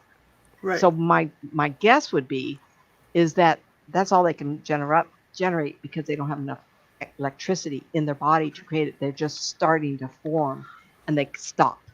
Mm-hmm. They either been in spirit so long they forgot what they look like. Oh, I'll just generate me think, I'll just do an arm. And that's all you see, but you're not knowing that's what you're seeing because they haven't formed it clearly. So Right. I think sometimes like that can, and a miss implying wet, no, absolutely not. It's a very light electrical charge, like we talk about. And people say electric never.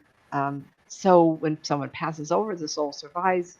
It's an electrical charge. I don't know how that works because electricity can dissipate after a Mm-hmm. death. I've seen living and dead people, and there's no electricity in the body. Doesn't mean it all generates and leaves the body and collects Mm-hmm. somewhere.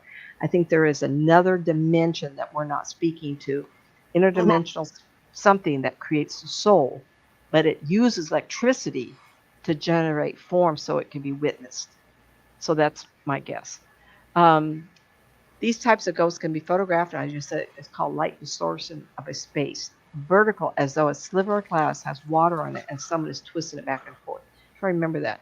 Videos on YouTube of an investigation of Castle Europe or England of myths of ghostly elements floating through the air. Absolutely. And I think it's a partial, like someone says, oh, someone's here. And there's videos on YouTube, particularly a group I saw maybe months back of an investigation of a tower. And this lady is taking pictures, and there's mist, and she doesn't notice. She doesn't notice until she starts looking at. She knows it really quickly, but when she looks back at it, she could see a face in the mist because that's all the individual could do. Then on the outside, in the frame of the window, there was somebody else. Sometimes you see something, and your mind says, "I don't know what that is. I'm not going to let you see it. Figure it out." But you see a mist, and then later on, you take the picture, and there is a form in it. That's what you see in cemeteries also. So Mm-hmm. some of these things you get on YouTube can be applied to a cemetery environment. Now, if I start out talking only in cemeteries and explain some of these things, might as well develop it more a story of other things you can also see. Mm-hmm. And I do believe that it's a partial. That's all they can think of how to do. Doesn't mean they can't remember their life. That means they haven't thought about creating a visual of themselves until you showed up. Oh, someone's here. Maybe I should do something. I have seen this misty semi-form of the legs of an angel walking across the road where I was driving.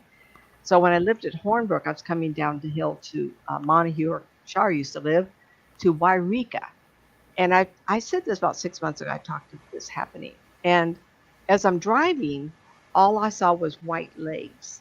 I sensed there were jeans, and I could see not boots, but bigger shoes. Mm-hmm. like something you would wear taking care of cows, high enough so you don't get mud on it, you know.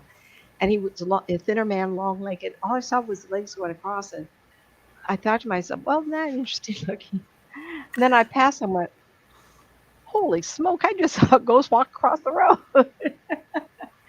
And you know why we could do that? Well, how many people have walked along a road and then you want to cross it and there's nobody forever and you look down your legs, make sure you're not going to step in horse poop.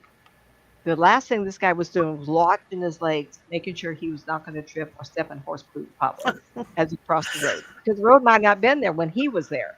So Right. he remembered his legs. And so he generates his legs to walk. I don't know what he does with his arms, but I never saw, I just saw the legs. That's because that's the last thing he was looking at.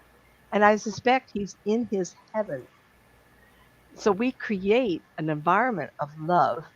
You may find Shar at Disneyland. You know, you go where you're happiest. For me, someone told me they saw me running and then riding a horse. So I used to run really long distance on the bike trails between Granite Bay and Auburn Lake Trails in Auburn.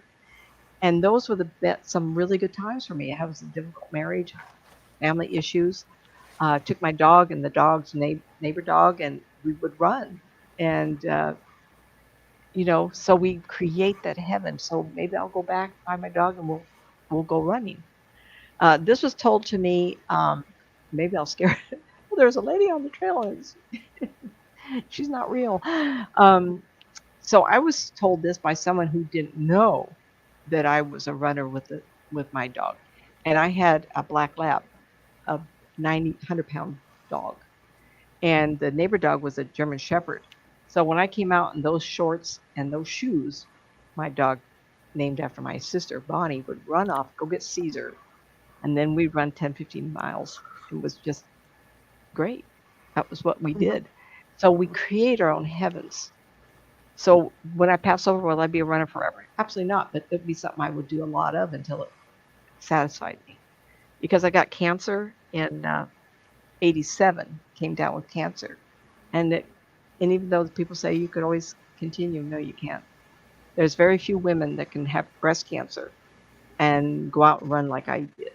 It's just stopped my life. And so that's that. Clients have told me of the end of life dying, seeing spirit family, and only thing you witness is floating lights in the room. And there's such a thing as an orb that will generate a look for you to see. But for the dying, they see past that and they can see family. I think, Shar, you told me your mother was seeing family members.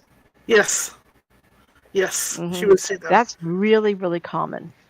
In fact, my on dad, YouTube. Well, my dad did too, in this room right behind me in the bathroom back there. He would see someone. But it's very common when people get close to passing. Lights on the lights? Right, within hours. Within hours. Okay, yeah. And so you can get on YouTube and end of life, seeing, well, let's see, there's some of women that are hospice trained nurses. And so they will help the families take care of this dying person. But I think end of life witnessing deceased family members is really common. You could probably type that in YouTube and have a lot of stories coming. I have heard of these. Marge and Fran, I spoke of them a lot. Fran was a mother. And Marge called me up and she says, there's lights all on the ceiling, kind of like little fairy lights. And there was a lot of them. And Marge, her mother, was reaching out to touch, trying to sit up. These were tall women. So the mother was 5'10-ish, 5'9", 5'10", and she would sit up and was trying to reach them. Well, soon after that she passed away because she was saying to Marge, her daughter, who was there with her, that was family. And I've heard of this quite a bit. As seen in the haunted fields of Gettysburg, the soldiers can be seen fully and partially, and orbs. Spirit has presented themselves to me fully to only a face. Like I said earlier, I just mentioned this. Sometimes I will see partial spirit people.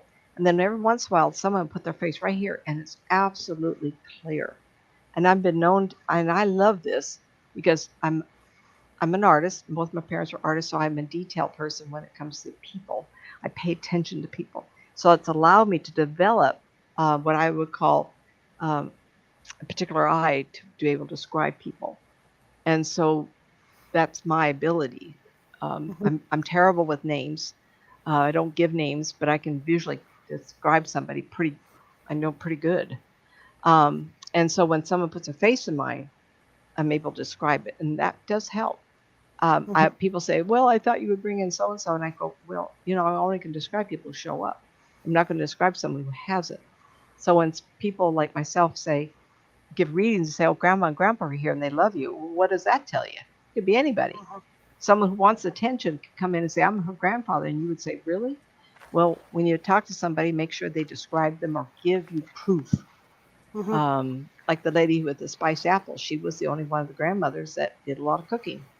Mhm. Um, So with that, we can see color, but only variations of color. So sometimes I can't tell the difference between dark blue, black, or deep red because the Mhm. hue is the same to me.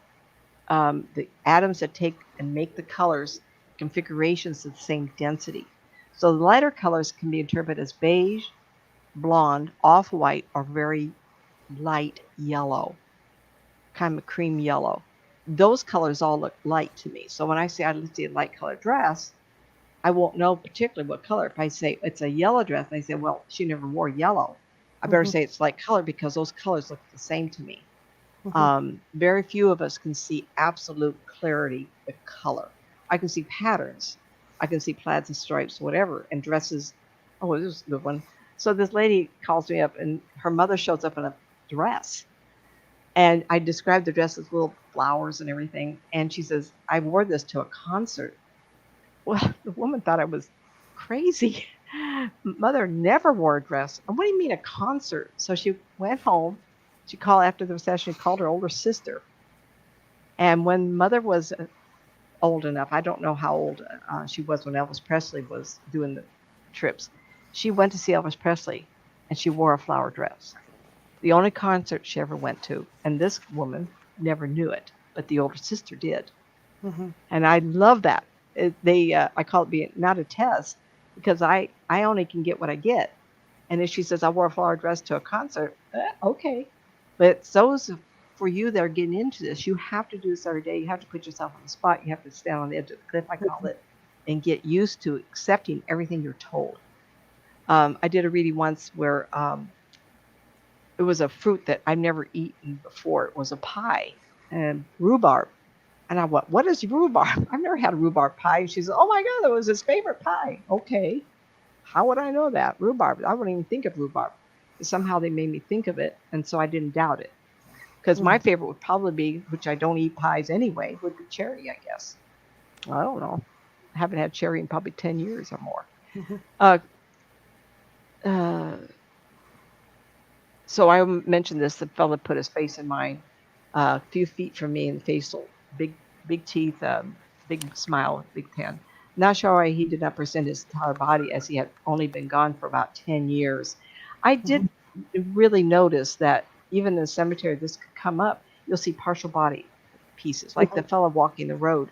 That was the last thing he looked at before he died, I guess. Maybe a heart attack crossing on the other side, or he died somewhere else, but he enjoyed his cow so much that this is a cattle country up there, people, big cattle, um, the whole valley, everywhere. And so maybe he enjoyed his morning loop, Mhm. and that's his heaven. But sometimes you go somewhere, you go, well, how come I'm only seeing parts of them? That's because that's all the energy they have. We did bring that up. So Mhm. this guy has only been gone 10 years. Why is he only showing me his face? He had plenty of time to show me his whole body that would have helped, right? But some reason they go, I'm just lazy. I'm just going to show you what I need to show you because I know they're going to recognize me.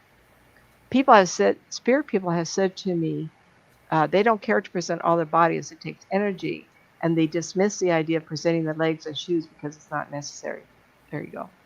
Pets have been seen and can be found on YouTube as spirit pets.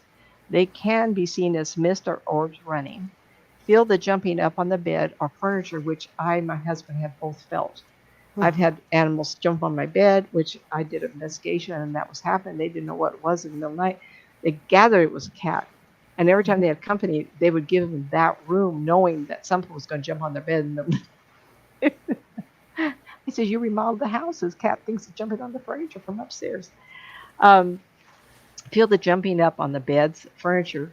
And my husband had this once. We had a house, and he had the furniture with the leather with the beads, the tacks going across the top, heavy furniture.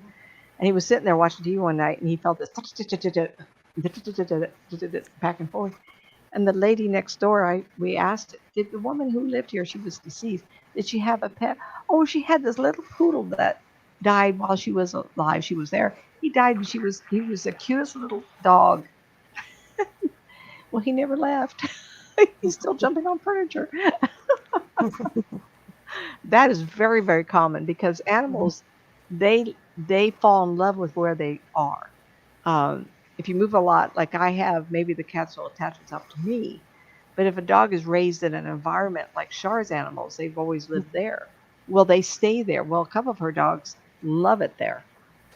And so if she moves out, other people come in and go, well, this place is full of animals. Well, that's because that's what they knew. And that does happen. Okay. I gave a group, and there was a dog barking. And I said to the lady, I mentioned this a year or so back. I said, oh, I can't wait to talk to your ladies, but would you do me a favor? Would you quiet that big dog in the backyard going on, you know? And she says, there's no dog back there. I says, well, I'm hearing it bark. You need to go out there and find out where that is. She says, there isn't any. There's no dogs in the neighborhood, but we had a big German Shepherd. I said, would you go out there and talk to your dog? Oh, well, my dog's barking? I says, yeah. Is he tied up to the tree? Well, yeah, we had him out there. I says, well, go take him a bowl of food or something because he's making a lot of noise. They had never figured that out. The dog stayed outside. He wanted in, and they never released him. I've had, how many people have said, have you heard, which is what I've heard, of a dog running down the hallway? Tap, tap, tap, tap, tap, tap, nails. Absolutely. If you had a dog indoors a lot, they're going to make the same sounds because that's what they associate with their body. They're making noise. They've solidified enough of their paws because on some level, they liked it. They like making noise and have you pay attention. They like skidding around a corner. Have you ever seen your dog or cat run like a Dickens and they all of a sudden turn a corner and they skid right into a wall? Don't you tell me they don't love that. They love the attention that you give them because of it, and they will keep it up. So if you have a pet that's passed away, be sure you leave their bed out for a week or two and their food. If you have other pets, just leave the bowl because they will go to it, put water there because they will recognize that is theirs and they still feel part of the family. Okay. Much to our grief, to lessen the pain of loss, or to startle us to believe that our beloved ones have not left us, is to be able to hear them. And that happens a lot. And we don't want our pets to pass away. We've had our cats about 9 years now. And they could be no different. They're just like black and white. The personalities are so different. Yet you still fall in love with them.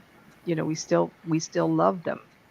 And they think they own us and this is their house. We live with them. They don't live with us. As Spirit has indicated, a small percentage can project a full body spectrum. It takes energy to do so, yet those reported as a lady coming down the stairs in a stately home or hotel, how it then, that the ghost handprint, there was a hanging 100 years ago, and this man claimed to have been innocent.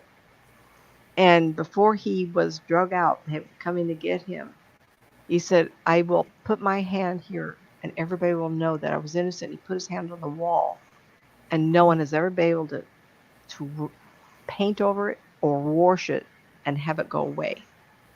I know that is on YouTube because that's where I saw the story, but I don't know where it was. But his innocence will be forever seen because his handprint will never be erased. And everybody knows the story. The other one is in England, there had been a murder and a lady's spot had been put on the floor. and we're talking 1500 sometime. I don't remember when. It was a long time ago. And they've never been able to wash the blood out. Went on the floor, they wash it up, and it comes back. How that happens, I don't know. That's beyond my knowledge because the spirit is not attached to the stain, as far as I know. That'd be curious. That'd be a good investigation to find out those stories. Those unfortunates that claim to be possessed by entity that is so hungry for life as to create a situation called possession.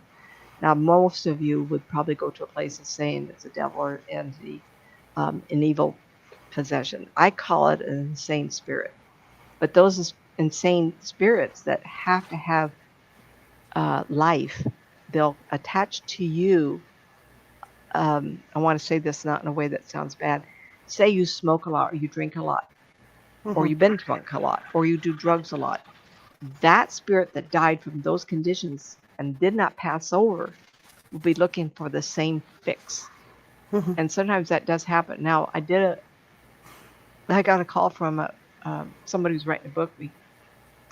Life has gotten in the way, everybody. It's been a year or two late now. Karen Rothstein, she's a hypnotherapist out of Lincoln, Rockland, California. And she had a lady come. And then she says, listen, let's set up a time. You definitely have an issue here. In the meantime, I'll talk to someone I trust to get to the bottom of these issues. And I said, there's a man that's attached to her back. And this was a very powerful woman in the business world. And she was really going to make it. I mean, have you met somebody and you go, oh my God, the energy off this woman, she's going to corporate. She's got corporations. She's going to be a bazillionaire. She had a man attached to her that was superimposing himself into her body. And he was a high profile CEO of a big company, I guess. And I said, this woman's going to come back. And I think maybe Karen had a call. I think that's what it is. I can't remember because she didn't know the woman would dress as a man when she came in. She had her hair short. She had a full suit on. And she was acting like a man. And that was her preferred outfit. And what she came for was, she said, this push is beyond what I'm capable of doing. She recognized there was something going on with her because she didn't feel like the woman she was before a certain time. And this man had submerged himself so far into her that it was like all I could see was the spine on his back. And he was into her body. He wanted to take over and be the man he had before. Maybe he was a high profile man and had died of a heart attack or something. He was going to do it again. He was not going to go to spirit land. And that is a real phenomenon. It's not the first time that we've come across that. It can be those who long for that last cigarette, the big meals, the power of business. I just mentioned that one. Or the last ride on a horse. I've heard of that too, where you go to watch a horse and all of a sudden they're acting like someone's on their back. Guess what? There are all sorts of situations that can attract the ghosts into every living human being. Those who are terribly obese. How we know that someone who suffered famine from one of the wars didn't join that person and create a disease called obesity. I mean, we don't have answers. And Karen Rossi have talked endless hours. What percentages of evil done on the planet is someone else from the past doing it also, forcing them? But you have to be at the vibration that would do it anyway. So someone overeats and loves it could have a man who died of famine 100, 200 years ago, and together they're eating for 2 and 3, 4 people. I don't have answers, but it's a nice phenomenon. It's an interesting phenomenon to think of. These situations need to be sorted out to their need and the same similar vibration of said human, so they vibrate more into a similar vibration and be able to hang on. So someone who does a presentation has an energy force. Someone off stage who died short of making success says, oh, I feel this guy. I know I can do that too. Blends and enjoys being able to give a presentation. Well, the one who's living now has somebody else attached of the same vibration. This is something that happened to me, and I don't care for it. I was given a reading. It might have been 28, 29, 30 years ago. And it was in Southern California. And we were invited to visit some people of movie industry. And she had a friend who was Hispanic, dark. And we were sitting there, and the man moved in on me, the spirit man that they want to talk to. And I was slimmer than I am now, but I'm not a big person. But he was a lot bigger, and I almost felt frozen. But he was a very kind, nice man, and I'm a nice woman. So he moved in on me, and both the women started crying, and I went, "Gee, I didn't say anything." They could see his eyes moving back and forth. They saw his mouth open and close, and what happened is I didn't know I allowed it. But once they said, "We see him, he's sitting on top of you," I went, "What?" My vibration changed and he fell off. So we have a possession. You're and that individual that joined with you are the same vibrational rate. You have to, whatever you're suffering from or addicted to, you have to change that to be of a different vibration so they fall off. You have to match. No, don't call me up and ask me if you got a possession, because once you do, and you have that person fall off because you go, "Well, I don't want that," they will come back until you fix whatever issue drives them to you. Mm-hmm. Do you get that? My mind just went blank. What's that called, Char, when you have a spirit come in and sit there? Attachment. Yeah, no, there's another word, but it's Hitchhiker. good enough. It's We call them good hitchhiker enough. attachments. Yeah. Yeah. There's other words on. Oppressions. We call it. This is a lot of. Okay. Psychiatrists, psychologists refer to intelligent, interactive spirits as apparition. I'm too tired. My mouth is not working. Apparition. See? Let me go on. Crisis apparitions appear to loved ones 12 to 14 hours of death, and sometimes even when the person is still alive but close to death. There has been reports over the centuries of someone who has been told that they died and shown up to a family member, and the family member is aware of someone's death, and it happened 10 minutes earlier. Or someone who's dying will go and say goodbye to family members. Usually it's a family member who's going to die or has, and they're saying goodbye to family members. I really feel like this happens a lot. And I've heard of families saying, "I had a dream that someone came to visit and they said they just died. And in the morning they find out someone has passed away." We need to be more comfortable with that because the family member really wants, and generally it's someone that loves them dearly, and to be told. I have had women say, "I knew my husband died because I had a sense of him visiting me.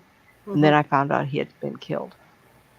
I feel like that's something that needs to be talked about more often.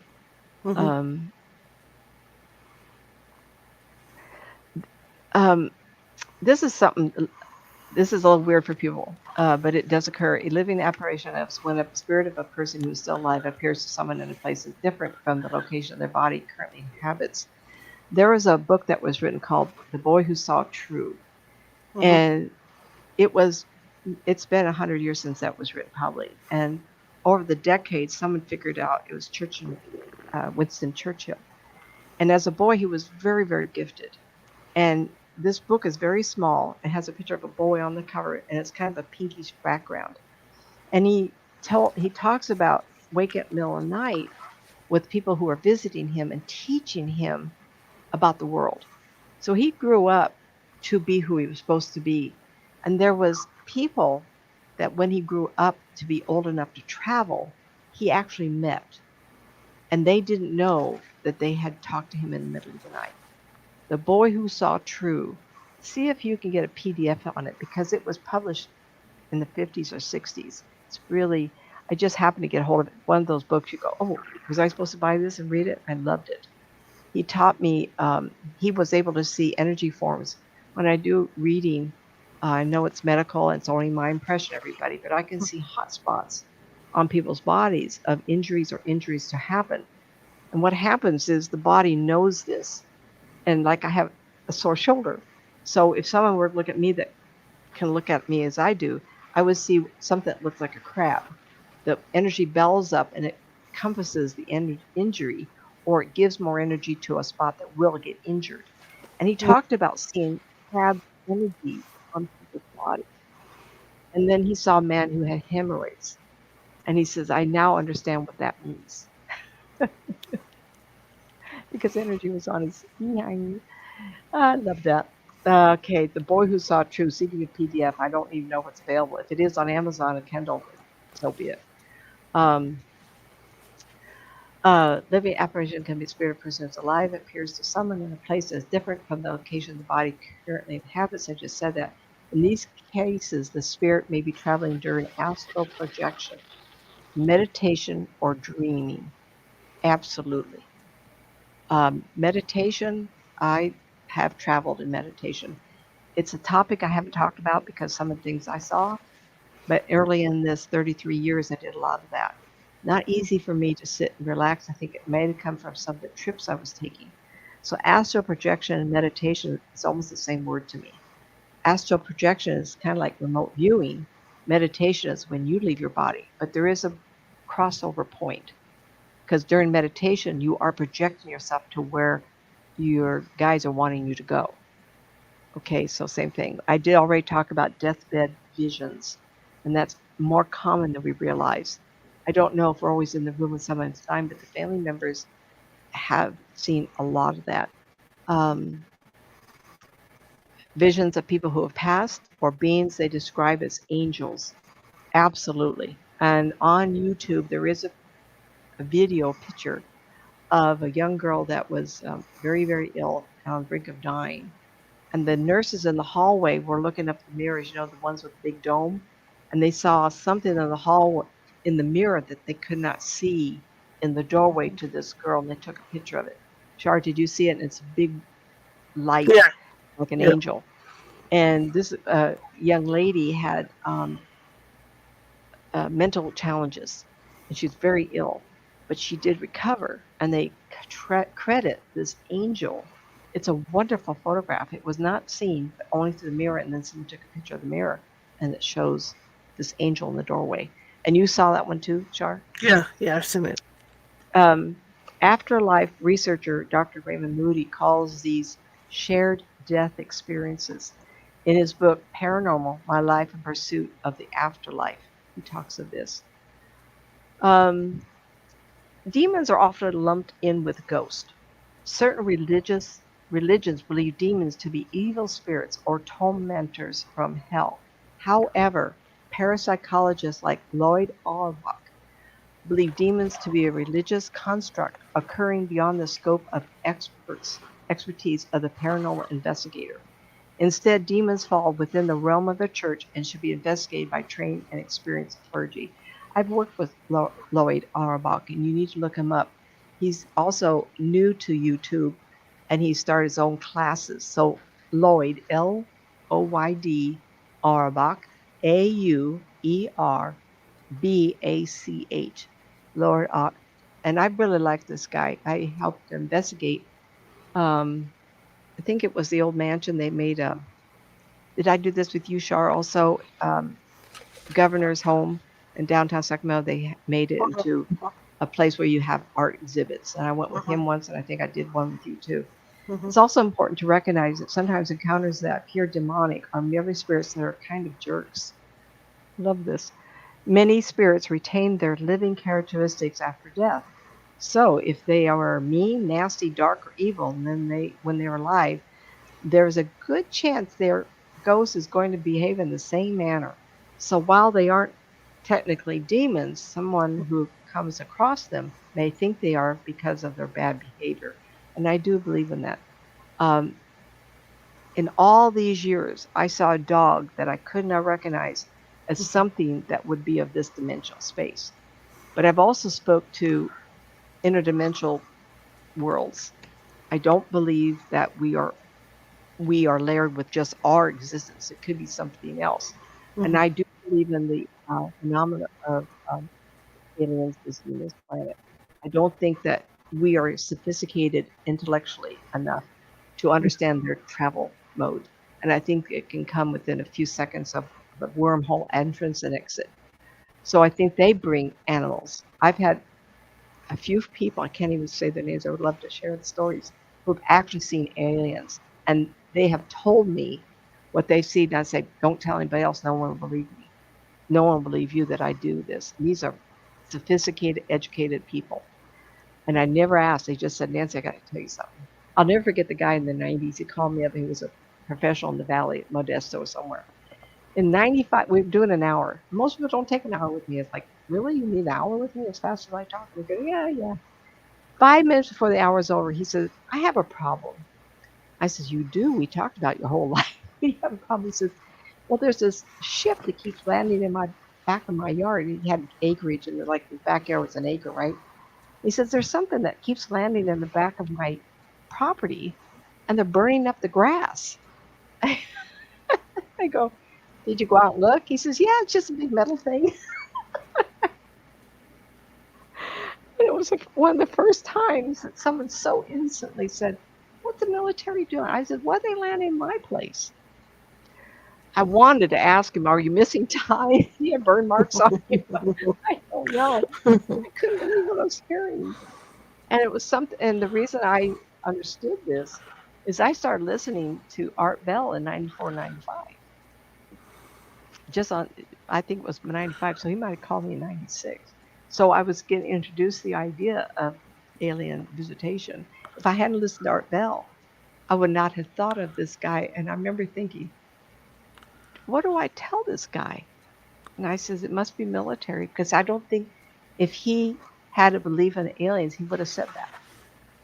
I have to be okay with that. I did find the name of a photograph that I mentioned earlier. It's the brown lady of Raynham Hill, Raynham,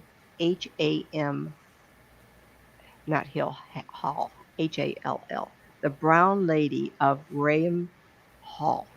And this is a wonderful photograph, early of the century, 19th century. And the photography wasn't, you couldn't fuss with it. And so this lady in mist is walking down the staircase. It's wonderful. The one I mentioned earlier was of the bleachers of the men. And there's really not a good word for it. It's men on bleachers, Air Force men on bleachers. Top row, or the second top row, the man is looking forward, smiling. And there's a half a face of a man smiling, standing behind him where there's no bench. And no way for him to stand there. And it was identified as a man who was killed two days earlier. There's one that really disturbed me. It was a family get-together, and I would like to find this photograph so I could maybe show it to Shar or somebody else, because it never could figure it out. Someone took a picture of two ladies sitting, and I know there was one child, possibly two. The kitchen is white, and it's a small area. So when they developed the picture, if you're looking face on, to the left was a man hanging upside down with his arms hanging down. And it's very dark. And so it's a silhouette of a man hanging upside down. Could not see it until he took the picture. And I believe that our eyes and our mind cannot accept, and we cannot see. So when people said to me, oh, you're seeing this, you're seeing that, my brain got used to, oh, I did? Okay, now I can see more. So it's almost like we get used to being able to have an ability which allows our brain to see more. So if you go into a house and you're looking around, you don't see anything because you're not accustomed to seeing spirit people, you're not going to. So it's like our brain turns off what we can't accept. But our cameras do, because it's not thinking. It took a picture. So two ladies with a child with a spirit man hanging upside down next to them. I thought to myself, how's that man? Did someone hang him by his feet, or is he dipping in from a different dimensional space trying to scare them? It's a real spooky picture. It's 1950s or 60s that women have older clothes on. I think in the 60s. But we didn't have what, Char, you used Photoshop or something? Some of these photographs are wonderful. Okay. Oh, what time is it, hon? Almost 8:30. And you let me keep going? I did. You had a lot to talk about. It's a big topic. It's a Mm-hmm. big topic. And Fridays is going to be a big topic. It's going to be, is our imagination helping or hindering us from seeing spirit? Close to this, but we're going to be talking about things people, I always try to talk about things people haven't thought of. Like I went into a lot of topic here. Anyway, thank you for letting Okay. me keep talking. I wasn't aware it Absolutely. was. I knew it was a big topic, so we couldn't have covered it one day, had we done an hour. So Is at our least we got it people covered. still in the room? Yes, Last they entry are. was 7:30. They're Marissa, still good with for us. you, honey. Still with Huh? us. They're still with us. Tomorrow we're shifting gears a little bit. Author Tony Wright is going to be here, and this caught my attention when I was working in Woodland on the crime desk.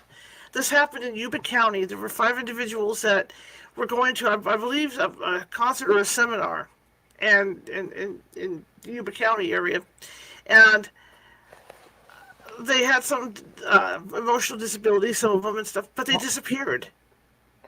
They found the car, but they never found them. So they don't know what happened to them. And this is a huge deal out in Yuba County. So this gentleman did a bunch of research and wrote a book about it. So he's going to be talking about that tomorrow. And it's called Yuba County 5 Missing. Oh, 5 people were missing? 5 people at once went missing. Oh, And they could never explain it. And they were all in the same car and all this stuff, and all they did was find the car. They could never explain what happened to them. oh. I love this video that's out there. The man walking out of the house, and they have one of those camera recorder things outside, and he steps off the step and going onto the walkway. To the left will be his car. So he takes a left, and 2 steps, he's gone, just like that. Yeah. Shoots way up. Yeah. And a couple more have come out, and they're just gone. Mm-hmm. I love Missing 411, where he Yeah. talks about interdimensional kind of rift kind of a thing. And Mm-hmm. Yep. So it should be interesting tomorrow. I to hope talk it's, with him. it's going to be a good one. I like that kind of stuff. Yeah, and again, this was something that, although it had happened way before I became a newspaper reporter, but it was something that I got wind of when I was working in Woodland. When because was Yuba it? County. This was, I think, back in the early 70s, sometime like that, I believe. But it was before I had my news beat, and it might have even been the 60s. And so it caught my attention because, of course, I was doing some research because Woodland ran a story about it years and years ago, so I was in the microfiche doing research on missing people in Yolo County. Because you got to figure Yuba County, there's Yolo County, and then there's Colusa County, and then you got Yuba County. Yeah. So it's only 2 counties away from where I was. So I took an interest in that story, and it just popped up on my feed the other day that he was a guest on another show, and I was able to get him to come on. So it should be an interesting show tomorrow, and that'll be our usual time, 6:30 p.m. Pacific. You We're gonna might make be it a interesting. Might be an interesting show to do. Solicit some of the fire stations and EMTs and see what paranormal stories they have. Anybody out there should do a show on it. Like paranormal. Anybody listening 911, that has I love that paranormal stuff. stories? Yeah, I There's love been that quite a stuff. few shows like that. Yeah, I love that stuff. So that's what's happening tomorrow, 6:30 p.m. Pacific. The author's name is Tony Wright. So if you want to look it up, just type in Tony Wright and Yuba County 5, and you'll get Is that R or W? WRIGHT. So it's Tony Wright. I call it Missing Yuba County 5, but it's just Yuba County 5. What happened to Yuba County 5? So, yeah, it's going to be an interesting show. All right, then. Thank you guys for lasting this long with us. And this is one of those cases where we can truly say, if you liked the show, share it with 5 people. If you hated it, share it with 5 of your enemies. We're always equal opportunity here, so we're just trying to get the word out. But I will see you guys tomorrow. I'll give you Nancy's contact information. Thank you, Nancy. Very thoroughly researched show. I appreciate it. And Nancy will be back on Friday on her usual day. So it's going to get busy here. I'm going to be doing 2 pre-records this week, and we're all booked up for next week. So I'm booking now for the 2nd week of May. So it's rolling right along. And also, a quick reminder for you guys that are listening, I do have a Coffee with the Ghost Hunter on Thursday at 9 a.m. Pacific, if you're interested in that. Head on over to the California Haunts Meetup. And this is your chance to talk with me one-on-one, pick my brain about stuff. Doesn't even necessarily have to be about ghost hunting, right? It could just be about anything. You can pick my brain. Okay, so just come on over, talk, and it's an informal thing, and it's all virtual, so you can do it from your house. You don't have to get out of your jammies or whatever in the morning, and just have a chit chat with me. Tea and coffee, right? Tea and coffee. Also on Saturday, I will be teaching a ghost hunting 101 class. It's a precursor to people that would like to get into ghost hunting.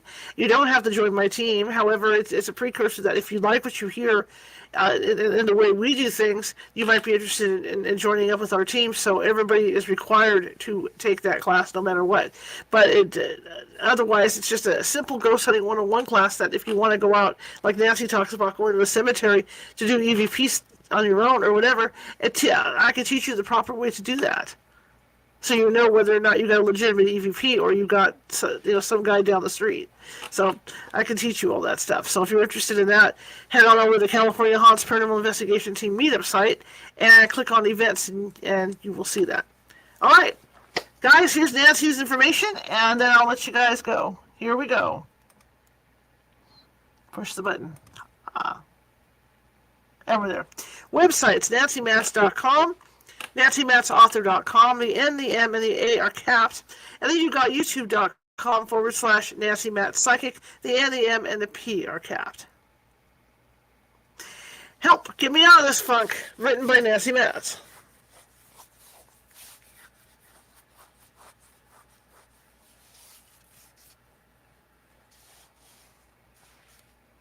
Next book, Two Worlds, Developing Your Psychic Skills.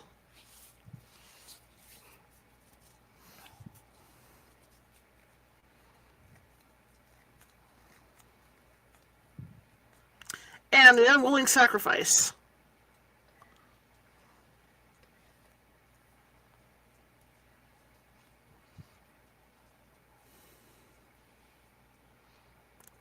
Well, you can get those books at Amazon.com.